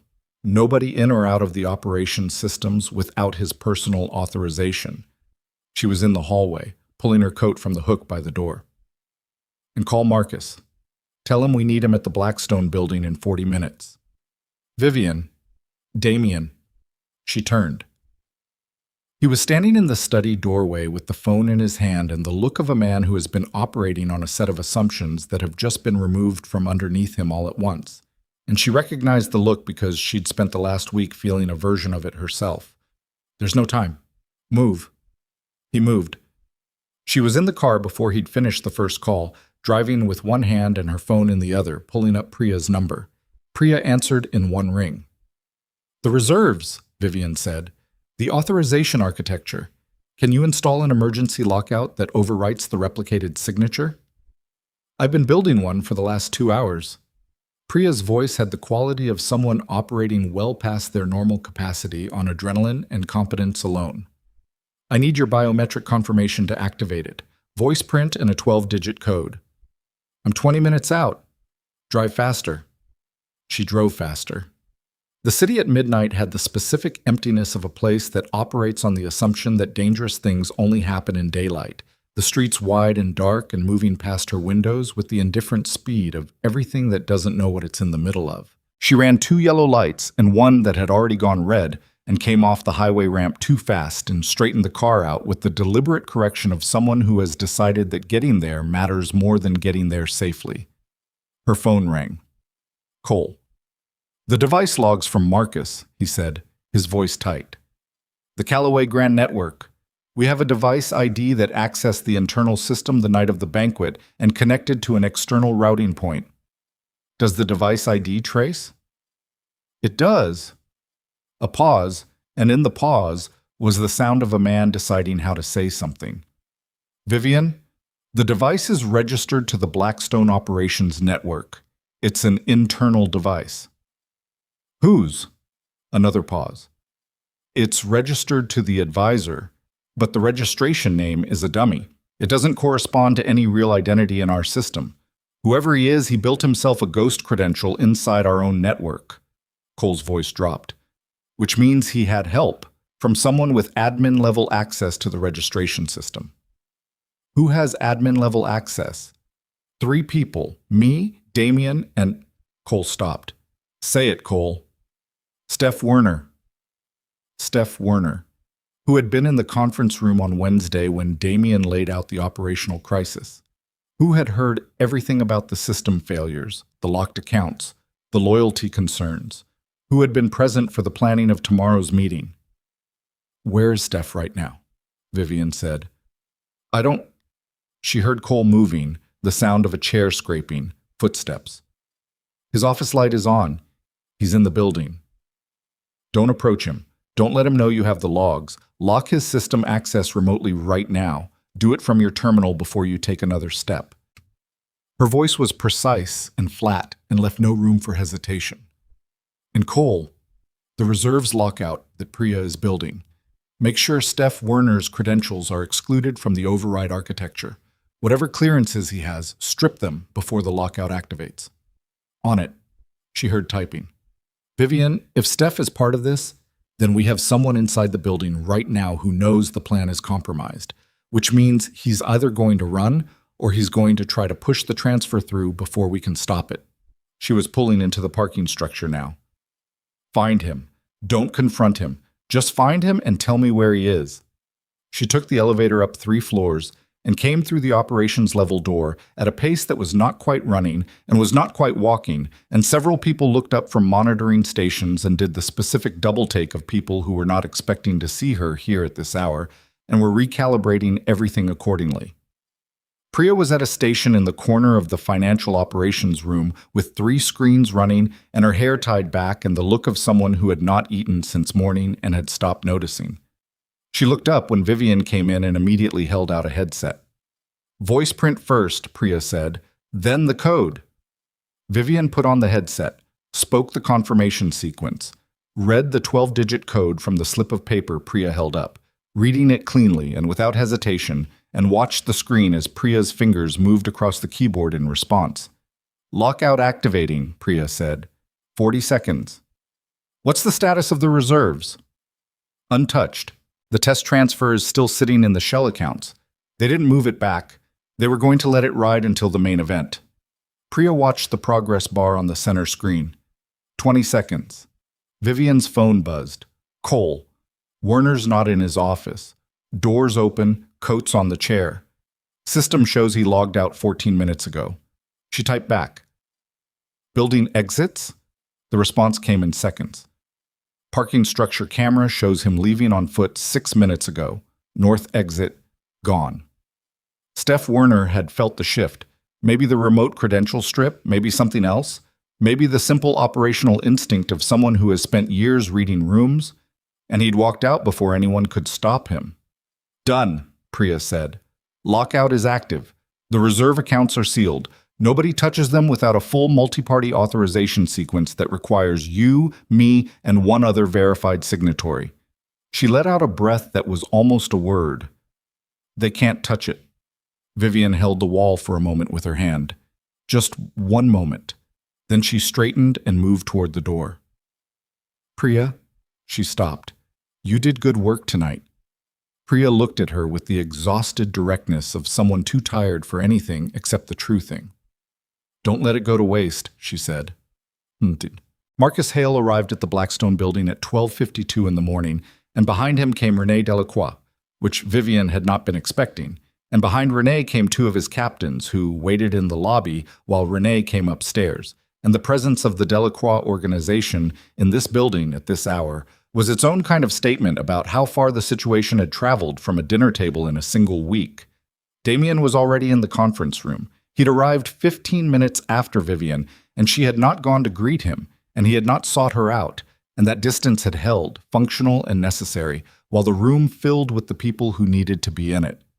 Marcus came in and looked at Damien and then at Vivian and said nothing for a moment. The look he gave Damien was not warm and was not hostile and contained within its neutrality the weight of everything that had happened in the past week. Then he pulled out a chair and sat down. That was Marcus Hale's answer to everything, apparently. Sitting down or not sitting down. Vivian laid it out. All of it, this time. The Garrett architecture, the replicated codes, the test transfer, the reserves, the Varo connection, the device at the banquet, Steph Werner's ghost credentials, the advisor's identity as yet unknown, Celeste's role as access point.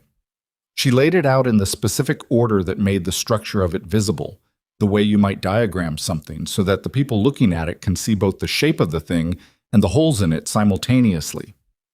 Nobody interrupted. That was one of the things about rooms like this one. With people like these, they knew how to listen when listening was what the moment required. When she finished, Marcus said, Varo. Yes. They've been planning this how long? The Garrett recruitment was 4 years ago. The code's replication started 8 months ago. The relationship with Celeste, she glanced at Damien briefly and then away. At least 2 years. 2 years, René said. His English was precise and slightly formal, the English of someone educated in it rather than born to it. He was 51, lean, with the kind of stillness that comes from having survived things that should have been unsurvivable. They built this over 2 years, inside your organization, inside your home. And nobody... He stopped. Not because he didn't have more to say, because he was deciding whether saying it would help. Nobody saw it, Damien said. His voice was flat and carried the specific quality of a man saying something that costs him something real to say. I didn't see it. The room held that. The reserves are locked, Vivian said, moving past it because moving past it was what the moment required. The test transfer is frozen in the shells, and we have the routing chain, which means we have a forensic trail that leads somewhere. Cole is running it now. She looked around the table. But Werner is gone, which means whoever is running this operation on Vero's side knows the plan is exposed. They're going to move. Move how? Marcus asked. The financial operation is blown, the reserves are locked, so they revert to the other option. She looked at him. Territory. If they can't take Blackstone's capital, they take Blackstone's ground, tonight, before we can consolidate. The room understood this immediately and physically. She could see it in the way postures shifted, the way hands moved from tables to laps, the way eyes went to phones. These were men who understood territorial operations in the way that people understand things they have spent their lives inside of. Marcus was already at his phone. I need to make calls. Make them. She turned to Renee. The southern corridor.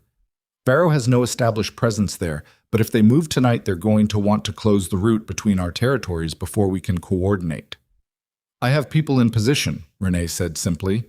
He said it the way a person says something they decided before they walked in the room. Cole appeared in the conference room doorway.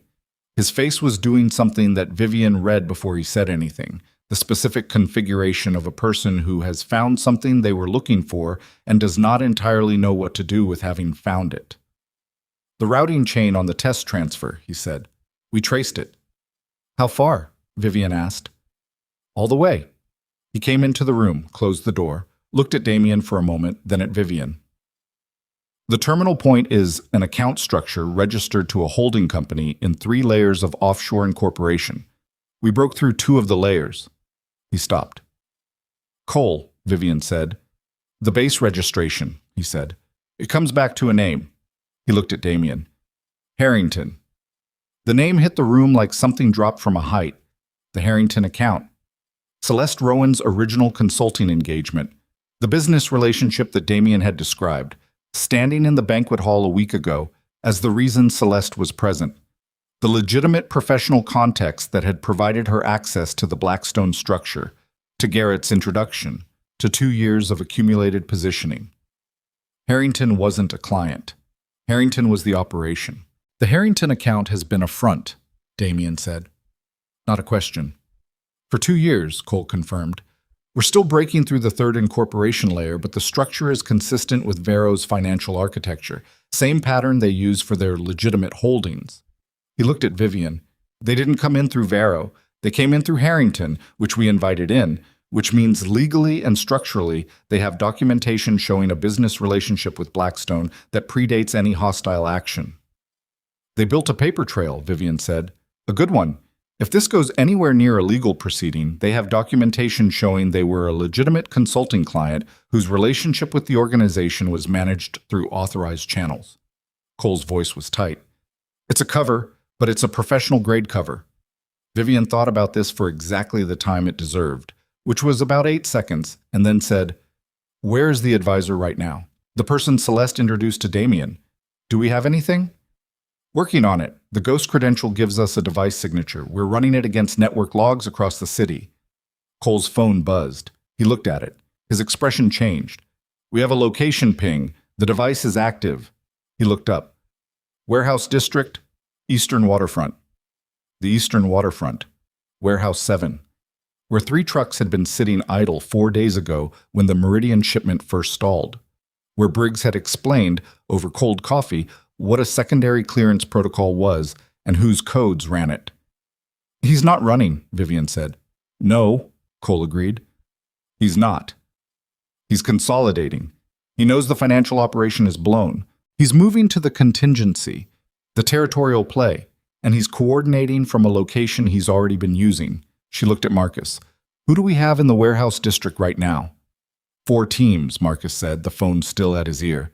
Give me 6 minutes. We don't have 6 minutes, Vivian said.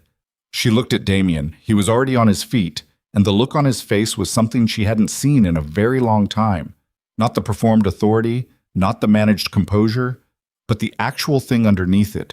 The man who had built something real once and was now looking at it from the edge of losing it and had decided, finally and completely, that he was not going to let that happen. I know the warehouse district, he said. I know you do, she said.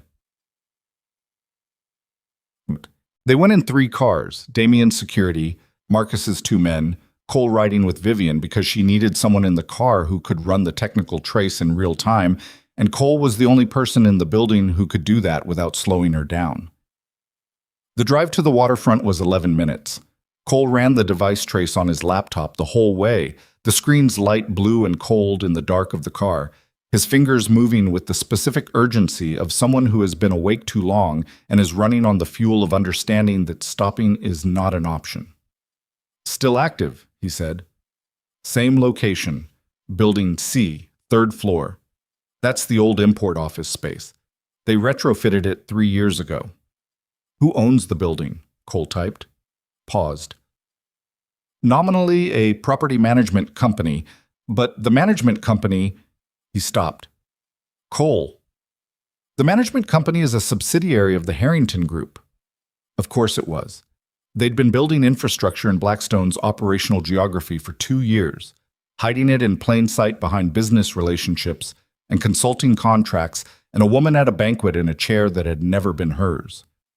Vivian pulled onto the waterfront road, the water black and moving on her left, the warehouse buildings dark and blocky on her right. Behind her, she could see the headlights of the 2 cars following.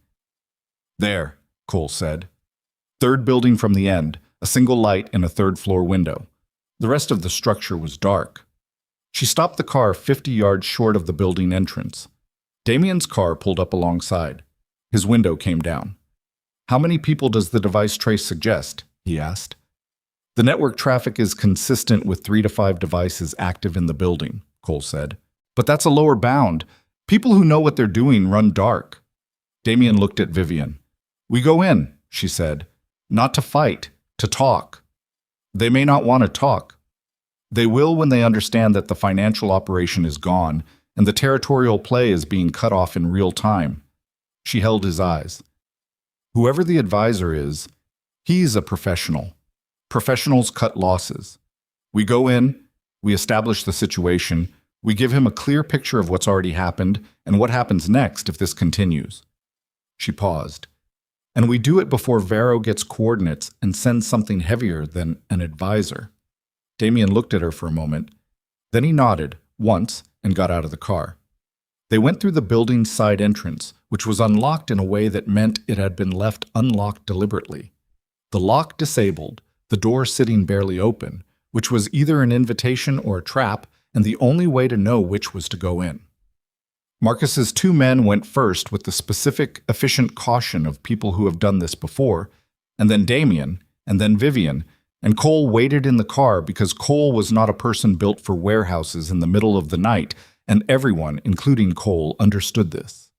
The inside of the building smelled like salt and old machinery and something chemical that Vivian couldn't identify.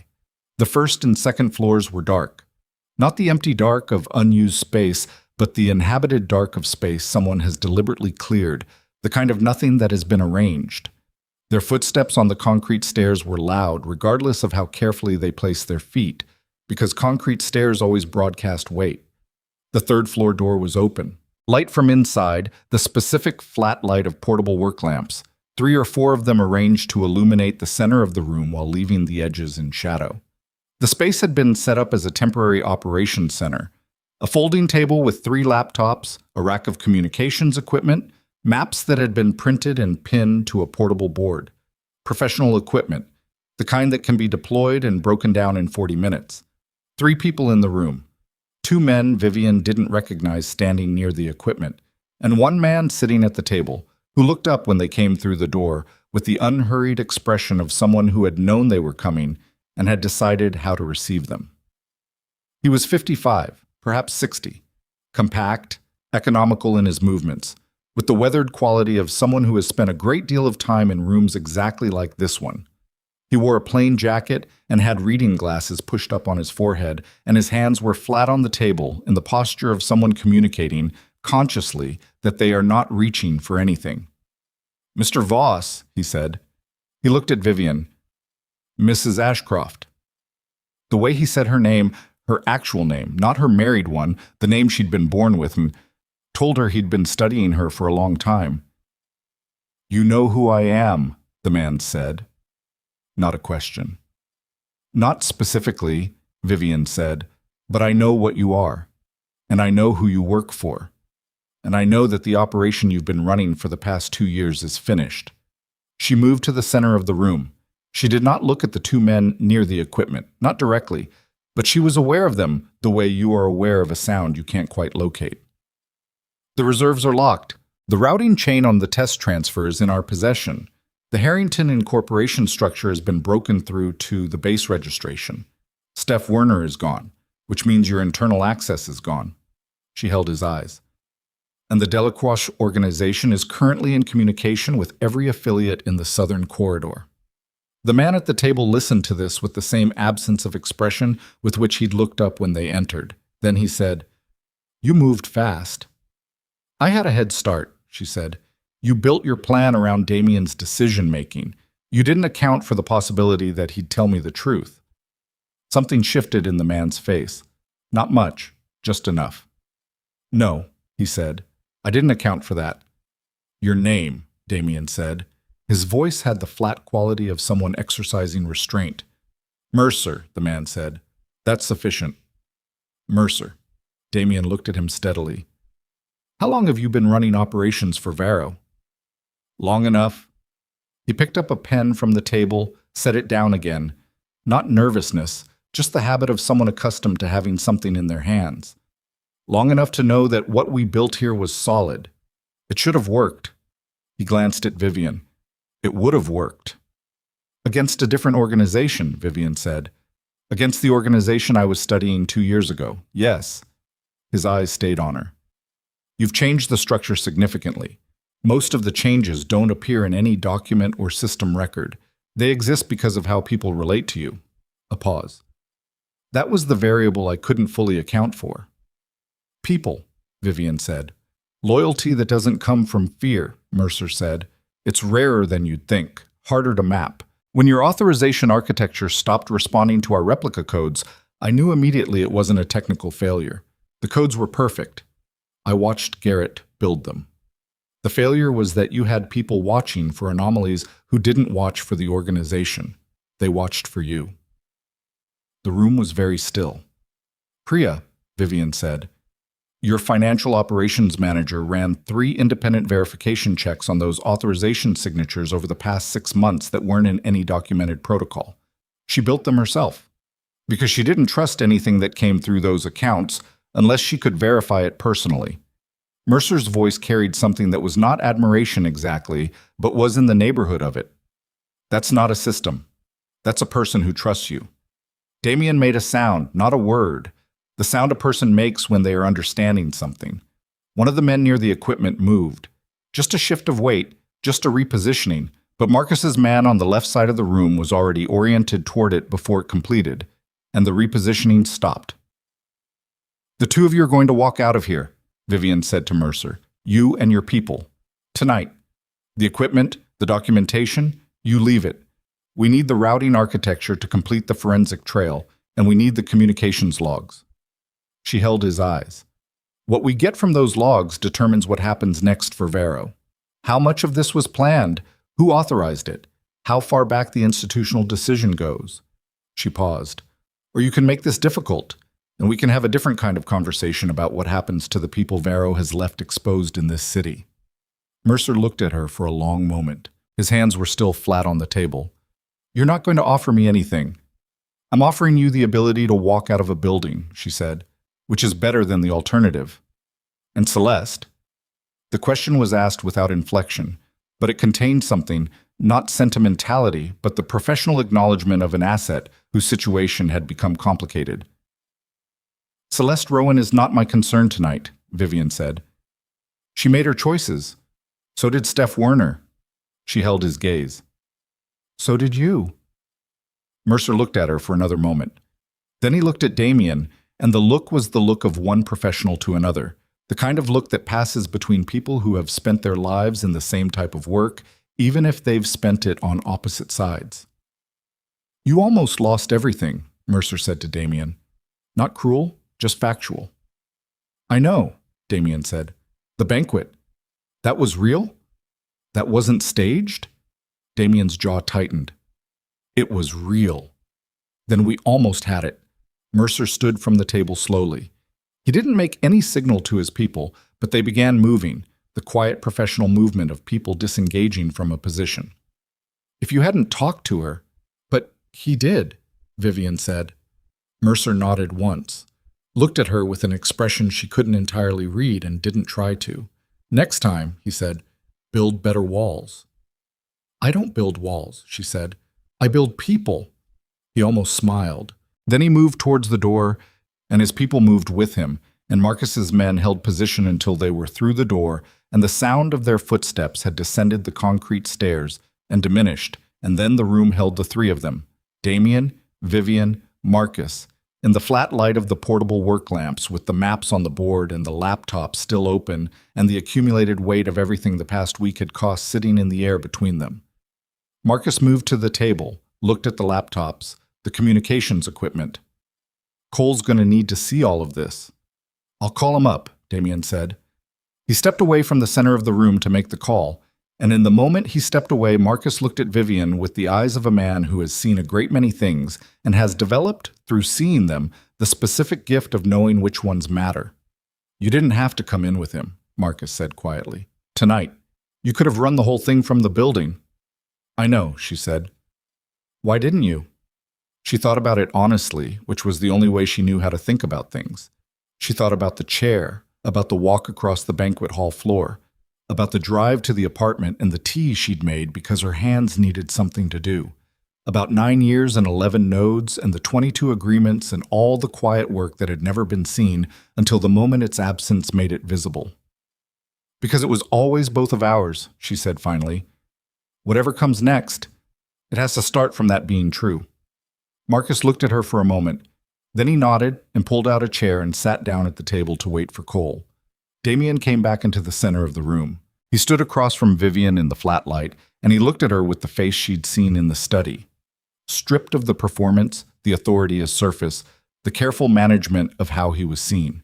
Just the face. Just the person behind 30 years of decisions, some of them right, and some of them catastrophically wrong, and all of them now laid out between them, like a map that neither of them could fold back up. Vivian, he said. Not tonight, she said. There's still work to do tonight. He nodded, looked away, then back.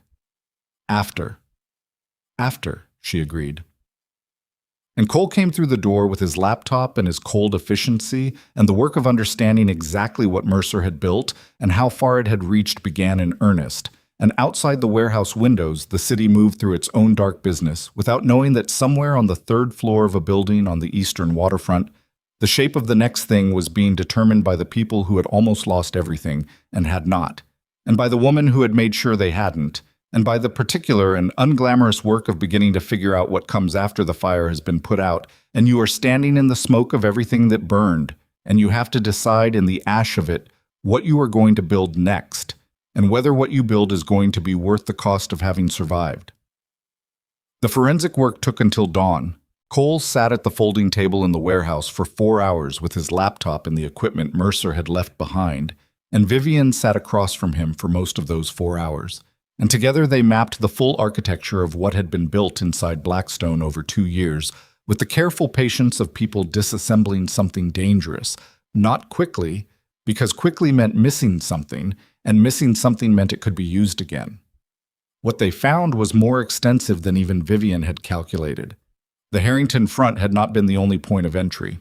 Mercer had run 3 parallel access lines into the organization, Celeste as the personal channel, Garrett as the technical channel, and Steph Werner as the administrative channel, each one insulated from the others so that losing one wouldn't automatically expose the rest. Werner had been recruited 14 months ago, approached through a debt that he'd hidden from everyone, including Damien, a gambling liability that had grown large enough to become a lever, and Mercer had used it with the precise economy of someone who knows exactly how much pressure a person can bear before they bend. Cole found the debt records in Werner's communication logs. He read the numbers once and didn't say anything for a long time. Damien, who had been moving between the warehouse and the cars outside, making calls through most of the night, coordinating with Marcus's teams in the field, managing the communications with the Delacroix organization, running the specific operational triage of an empire that had nearly been taken apart from the inside, came back into the room as the first gray light was beginning to show in the warehouse windows, and Cole showed him the Werner file, and Damien read it and set the laptop down very carefully, the deliberate movement of a man who is controlling something. He needed help, Damien said. He needed help, Cole agreed. He didn't ask for it. He didn't think he could. The two men looked at each other across the table, and in that look was the acknowledgement of something neither of them was going to say directly, which was that the organization Damien had built rewarded a specific kind of strength and punished everything that looked like weakness, and that a man in Werner's position would have understood correctly that admitting a debt of that size would have cost him everything he'd spent 20 years building inside Blackstone. And so he'd taken the other option, the one that felt survivable in the moment and wasn't. Vivian watched this exchange from the corner of the room and said nothing. At 5:30 in the morning, Priya sent a message confirming that the test transfer had been fully reversed. The 11 million was back in the secondary accounts, the routing chain documented, the shell structures identified and reported to the financial forensics contact that Vivian had maintained, quietly and without Damien's knowledge, for 6 years. A contact in the legitimate financial oversight world who had, over those 6 years, received enough useful information from Vivian to have developed a relationship with her based on the same currency that all of her relationships were based on. Trust built slowly, without drama, through consistent and unglamorous reliability. She sent Priya back a single word. Good.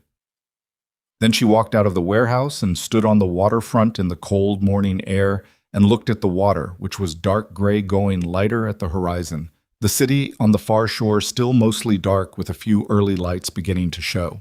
She could smell salt and diesel and the specific cold of a November morning on the water, and she stood in it and breathed it and let herself be in the specific quality of the moment, which was the moment after, the moment that comes when the thing you have been holding together with your hands finally holds on its own, and your hands can rest. She didn't feel like celebrating. She hadn't expected to. What she felt was tired in a way that went deeper than sleep would fix, and something else underneath the tiredness that she didn't have a clean name for. Not relief exactly, not satisfaction, but something quieter than either. The feeling of having been tested by something real and having not broken. She'd known she wouldn't break, but knowing and surviving are different experiences, and surviving always costs something that knowing doesn't. Damien came out of the building behind her. She heard his steps on the waterfront concrete before she saw him, and she didn't turn, and he came to stand beside her at a distance that was respectful in the specific way of a person who is no longer certain of what distance is appropriate and is erring on the side of more rather than less. They stood like that for a while, looking at the water. Mercer was right, Damien said finally. I almost lost everything. Yes. Not just the organization. He paused. The pause had weight in it. Everything. Vivian turned to look at him. He was looking at the water, not at her, and his face in the early morning light had the quality of a face that has been through something and has come out the other side changed in a way that doesn't reverse. He looked older, not in a bad way. In the way that things look when they've been through weather. I know you didn't come back for me, he said. Tonight. I know that. I came back because people were going to get hurt, she said. Families. People who had nothing to do with any of this. I know. He looked at her then. I know that's why. I'm not asking you to say it was for me. His voice was careful in the specific way of someone who has decided to be honest and is finding it harder than anticipated. I just want to say that I understand the difference between what you are and what I treated you as. He stopped, looked back at the water. I spent 9 years watching you work and telling myself it was adjacent to my work, that you were support, infrastructure. The word sounded bad, and he let it sound bad. I told myself a story about what this was, and I kept telling it even when the evidence against it was everywhere. Vivian was quiet. The banquet, he said. What I did. You don't need to. I do. His voice was firm but not hard. I need to say it cleanly. What I did at the banquet was wrong, not strategically wrong, not wrong because it had consequences, wrong because it was cruel, and because I knew it was cruel when I did it, and I did it anyway, because I'd stopped thinking of you as someone cruelty could reach. He exhaled. That's the thing that I have to live with, not the operational fallout, the fact that I knew. The water moved. Somewhere far down the waterfront, a boat horn sounded, low and distant. Vivian let the words sit. She didn't rush to respond because she wasn't going to respond to the version of the conversation that was the easier version. The version where she accepted the apology and they moved forward, and the acknowledgement became the resolution. She was going to respond to the actual version. I know you knew, she said. I knew you knew that night. That was the part that was hardest to carry. She looked at her hands briefly, then back at the water. Not the public part. Not the other captains. Not the humiliation. The fact that you understood exactly what you were doing and did it anyway, because somewhere along the way I had become someone it was safe to do things to. He didn't say anything. Safe, she said again. That was the word. I was safe, because I was never going to leave.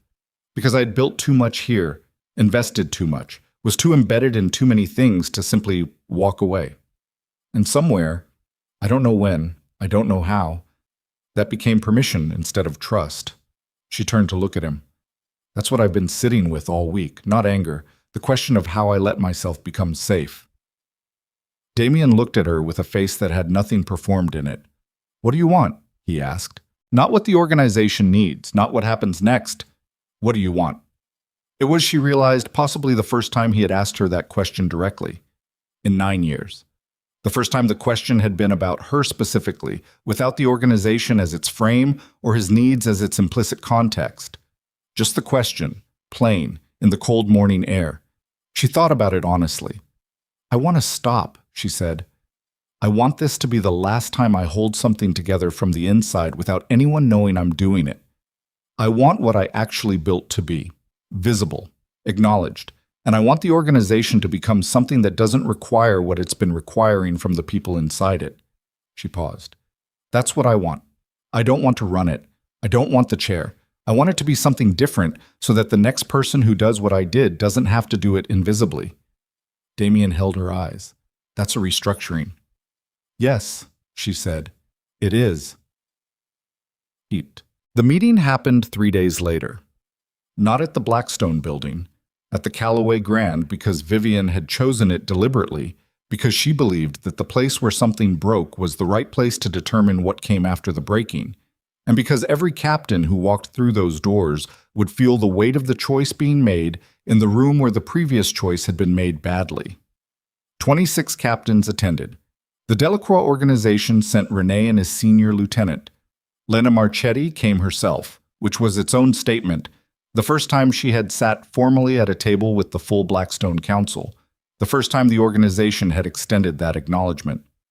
Thomas Vane came from the coast, which everyone noted and no one mentioned directly.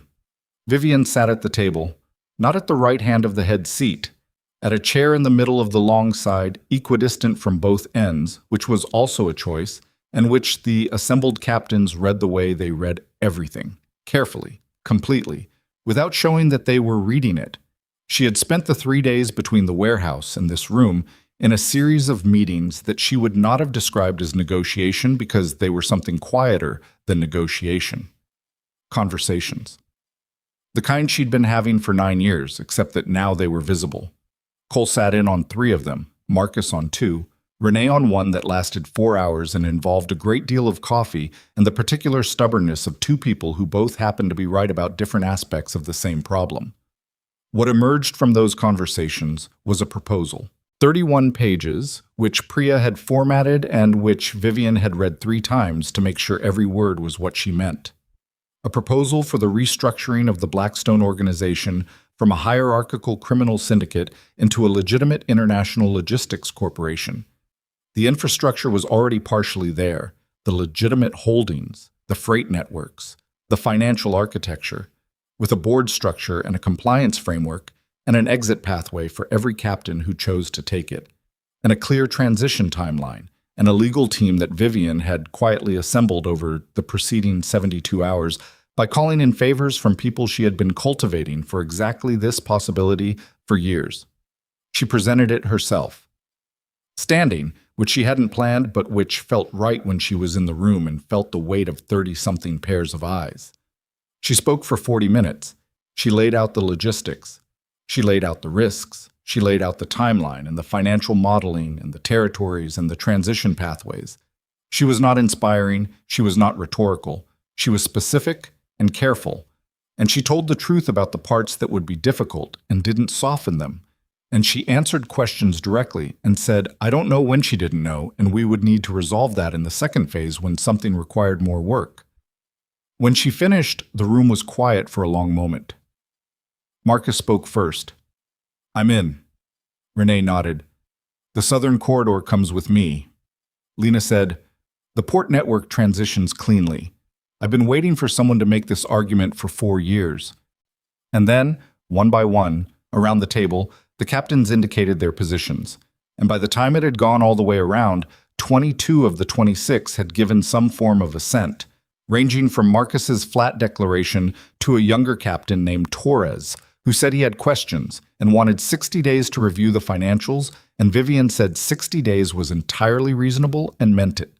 The 4 who didn't assent didn't refuse either.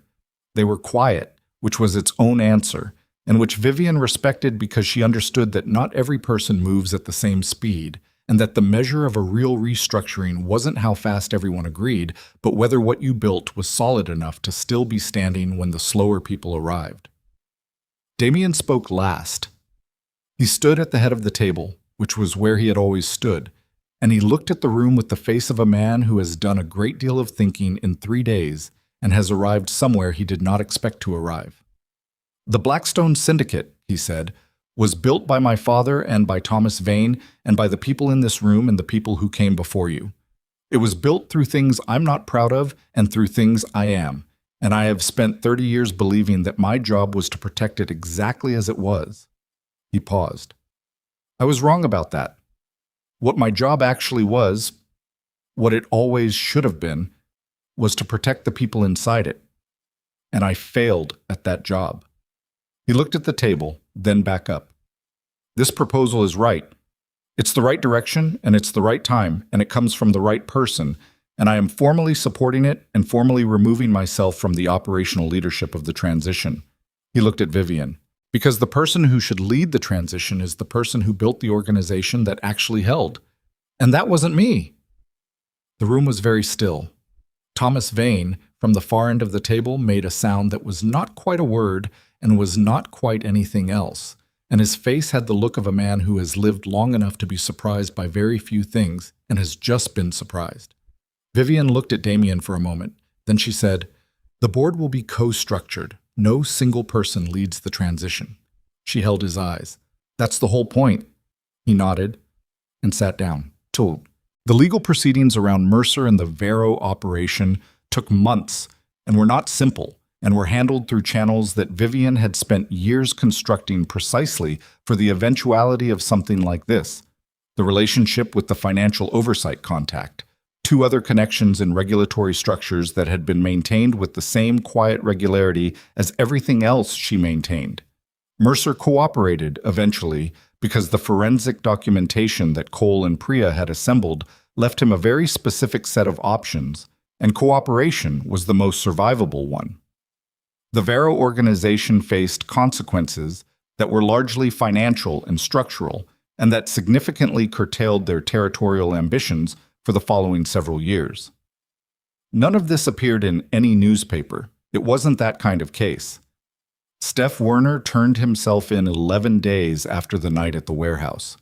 He came in with a lawyer and a full account of his involvement and the debt that had made him vulnerable, and the sequence of decisions that had each seemed small and each made the next one more inevitable until he was somewhere he had never intended to be. Vivian was not present for his account and did not seek to be. What happened to Werner afterward was handled by people who handled such things, through processes she was not part of. Celeste Rowan left the country. Vivian found out about this incidentally through Priya, who had heard it through the financial monitoring systems, and she noted it and moved on, because Celeste Rowan was not the story. Celeste Rowan had been an instrument in someone else's story, and whether she'd known the full scope of what she'd been part of or not, Vivian genuinely didn't know, and had spent some time sitting with not knowing, and had ultimately decided that not knowing was an acceptable place to land. Garrett was never found. This bothered Cole significantly and bothered Vivian less, because she had enough of the architecture documented that the practical threat he represented was contained, and she had learned over years the difference between the things that needed resolution and the things that needed management. The transition of the Blackstone organization took 14 months. It was not clean. It was not simple. There were weeks when the legal framework threatened to collapse under its own complexity, and weeks when the financial restructuring required Vivian to be in 3 different cities in the same week, and one period of about 6 days in February when she seriously considered whether the whole thing had been a mistake and whether the people involved would have been better served by a different solution. She came out the other side of that 6 days and went back to work. That was all. There was nothing more dramatic to say about it. The thing she hadn't anticipated, the thing she had failed to model in her careful planning, was how much grief was involved.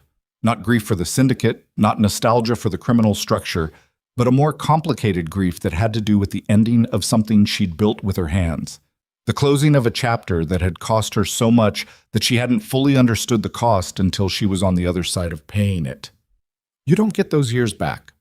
You don't get the invisible work back, or the quiet afternoons in other cities negotiating the terms of other people's peace, or the particular and specific relationship with a version of herself that had been shaped by 9 years of operating in a world that required her to be more than she'd known she was when she started.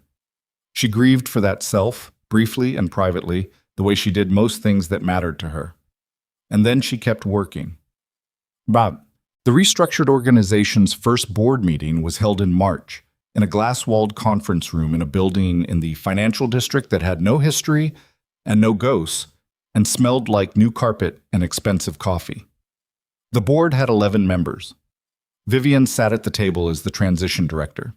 Marcus sat 3 chairs down. Lena Marchetti sat across from her and had brought a briefcase that she opened with the specific efficiency of someone who has been waiting a long time to be in this kind of room. Renee attended by video link from the coast, his face slightly pixelated on the screen at the far end of the room, his voice clear. They spent 4 hours on the agenda. It was not dramatic. It was detailed and technical, and at several points mildly contentious in the productive way that meetings become when the people in them are both invested in the outcome and intelligent enough to disagree about the path. Vivian ran it with the same quality she brought to everything: patient, specific, never louder than the room required. At the end of the 4 hours, they had worked through the agenda and produced a set of decisions and a set of action items and a date for the next meeting. Vivian collected her notes and closed her folder. "One more thing," Marcus said before anyone moved. She looked at him.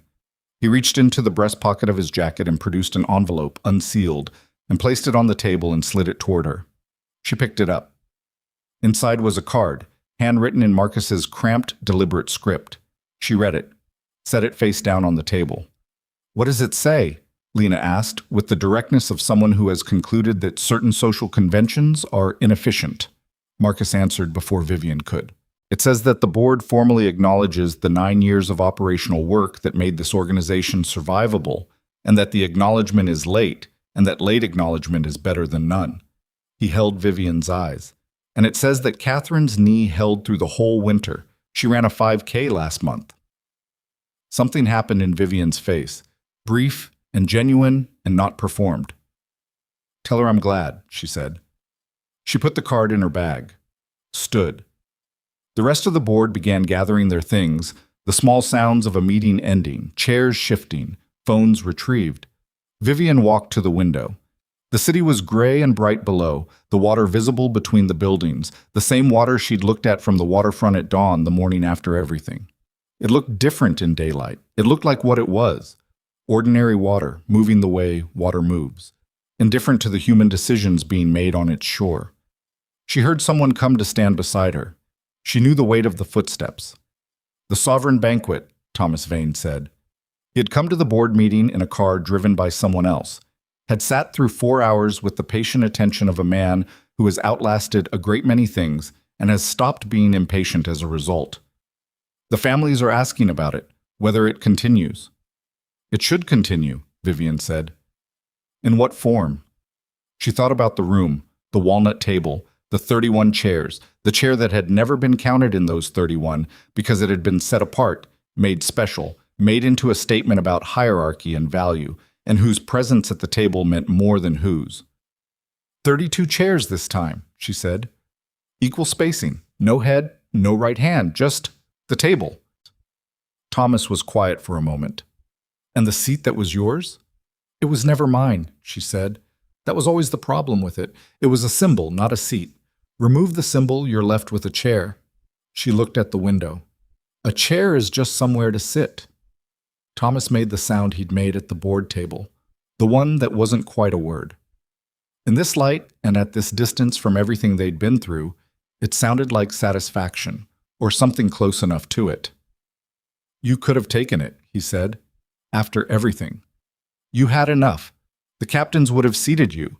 Damien had stepped back. You had the standing. I know, she said. But you didn't want it. I never wanted it, she said. I wanted the work to be what it was. I wanted it to be visible. I wanted the next person who does what I did to not have to choose between being acknowledged and being effective. She paused. Power you claim is different from power you earn. I knew that going in. I still know it. Most people, Thomas said carefully, who know that, spend their lives watching other people take what they could have had. Some people, Vivian said, spend their lives building something worth taking and find out at the end that they built it well enough that they don't have to take it. It's already theirs. Thomas was quiet for a long moment. Then he put his hand briefly on her arm. One touch, brief, the gesture of a man who doesn't make physical gestures lightly. And he moved away from the window, and she heard his footsteps crossing the room and the door. And then she was alone in the conference room with the city below, and the light coming through the glass, and the folder on the table and all the remaining work. She looked at the city for another minute, let herself have that minute. Then she opened the folder and got back to it. The Sovereign Banquet was held in the first week of April at the Callaway Grand, because some things keep their meaning by staying in the place where the meaning was made. The room looked the same, the chandeliers, the dark walnut table, the staff moving along the walls with the careful efficiency that the space had always produced in people. What was different was the table itself. The configuration, the spacing, the absence of any chair distinguished from any other, 32 places set in the democratic mathematics of a table where the only hierarchy was arrival order. Vivian arrived at 6:42, the same time she always arrived, because she had the habit of it, and because she had decided weeks ago that there was no reason to change what didn't need changing. The room was already filling. Captains, board members, the Delacroix contingent. Lena Marchetti, who came through the door a few minutes after Vivian and looked at the table with an expression that was not sentimental and was not cold, and was something in between those two things that Vivian recognized without having a word for it. Marcus was near the window with his wife Catherine, who moved with the careful confidence of someone whose body has recently proven it can still do what she'd asked of it. And he introduced Vivian to her, and Catherine took Vivian's hand with both of hers and held it for a moment without saying anything. And what passed between them in that moment was the unspoken acknowledgement that sometimes the people who help you most are the ones you never directly asked. Damien arrived at 6:55. He came in through the main entrance, alone, not the studied alone of a man making an entrance, just actually alone, the security detail outside, himself walking into the room without the architecture of authority that had always surrounded him in this space. He was in black, same as everyone, and he moved through the room and spoke to people. And the quality of those interactions had something different in it than Vivian had ever observed in 9 years of watching him in rooms like this one. He was listening, actually listening, the way you listen when you've stopped needing to be the most important person in the conversation. He found her near the table. They looked at each other for a moment. Around them, the room moved and murmured, and the staff began signaling for people to take their places. "You look well," he said. "I feel well," she said, and this time when she said it, it was true in a way it hadn't been when she'd said the same words in this same room 5 months ago. "I have something," he said, and reached into the pocket of his jacket and produced a bracelet. Thin, gold, the kind that has been repaired once. He held it out on his palm. "The clasp broke. I had it fixed." He paused. "I found it in the house. On the kitchen counter. You must have left it." Vivian looked at the bracelet. She had left it, she remembered, the morning she'd gone to get her things, and she'd noticed it was missing and had assumed she'd simply lost it, which had cost her something small and private that she hadn't admitted to anyone. She took it from his palm, turned it over. The repair was clean, almost invisible. She put it on her left wrist, where it had always been, and felt the familiar slight weight of it. "Thank you," she said. "Vivian." His voice had the weight of someone who has more to say and has decided not to say all of it, which was its own kind of respect. "What comes next? For you, specifically, after the transition is complete?" She considered. "I've been asked to consult. Legitimate work, international logistics, and mediation." She looked at him. "The skills transfer." "They do," he said. "There's a case in Europe, a dispute between two shipping consortiums that's been deadlocked for 3 years. Someone gave them my name." She paused. "I think I'll go." Damien looked at her.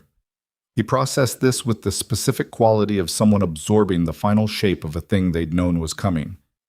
"Good," he said, and meant it. Someone rang a small bell near the head of the table, or where the head had been, where now there was just a chair like any other, and the room began to settle, people finding places, the gentle rearrangement of 32 people locating themselves around a table that asked nothing of them except that they sit. Vivian found a chair on the long side, middle of the table, equidistant from everything, the same position she'd chosen at the board meeting, not because it was hers, because it was available and it suited her and no one had to give it to her. She sat down. Around her, the room settled. 32 people at 32 chairs, the table set with the care that the space had always received. The food not yet arrived, but its smell already moving through from the kitchen. And outside the Callaway Grand's tall windows, the city ran its ordinary night, dark and bright, and entirely unaware that anything had changed. Marcus sat down across from her. He caught her eye and gave her the nod. The real one, the one that meant something, the weight of 50 years of understanding how rooms like this one work and what it costs to change them. She gave it back. Lena sat to her left. Renee's chair was next to Damien, who had found a seat near the middle of the far side without apparent deliberation, without drama, a man learning how to be in a room without filling it by default. He caught Vivian's eye once across the table and then looked away, which was the right amount. Thomas Vane sat at one end of the table, not the head, just the end, the way anyone might sit, and he had his water glass in hand and his eyes moving around the room with the slow, comprehensive attention of a man who has seen a great many dinners and knows how to tell the ones that matter from the ones that don't. This one mattered, he could tell. The food came. The conversation began to fill the room, not the careful political conversation of people negotiating their positions, but the actual conversation of people who have been through something together and are beginning to know what to say to each other now that the thing is over. Lena told a story about a shipping contract that made Marcus laugh in a way that was slightly undignified and completely genuine. Renee argued with the younger Captain Torres about something related to the southern route that Vivian followed for a few exchanges before it moved out of her range. She ate. She listened. She spoke when spoken to and sometimes when not, because she was not invisible anymore and hadn't been since the night she walked out of this room and the night the phone started ringing, and she was still learning what it felt like to not have to manage her own presence carefully, to not have to calibrate how much space she took up. It was, she found, a different kind of work, and she was good at work. At some point in the evening, in the middle of a conversation with Marcus about something mundane, She became aware that she was at peace. Not happy exactly. Peace and happiness were different instruments, playing in different registers, but at peace, in the specific and hard-won way of someone who has paid the full cost of something and received what the thing was worth, and has found that the value and the cost were, finally and honestly, about the same. She stayed until the end of the dinner. She helped carry a water pitcher back to the kitchen at some point because it was there and she was nearby, and that was the kind of thing she did. The small, unseen work that she'd always done and always would. Not because no one was watching, but because it needed doing, and she was the one who noticed. Walking out through the Callaway Grand's main entrance at 10:40 at night, she stood at the top of the 3 stone steps and looked at the street. The car was half a block east, the gray sedan, same as always. The air was cold and clear and held the specific promise of something ending, the way certain nights do, the way you can sometimes feel a season finishing in a single breath of air. She went down the steps, walked to the car, got in. She sat for a moment the way she had sat 5 months ago in this same car on this same street before she started the engine. But this time she was not counting breaths. She was not holding anything together. She was just sitting in the ordinary way of a person who has somewhere to go and is not in a hurry to be anywhere except where she is. She started the car. The street opened up before her, dark and clear and full of the ordinary motion of the city doing what it always did. She pulled out and drove, and the Callaway Grand fell away behind her in the rearview mirror, all its lit windows, all its history, and she watched it go until the street turned and it was gone. And then she looked at the road ahead and she drove.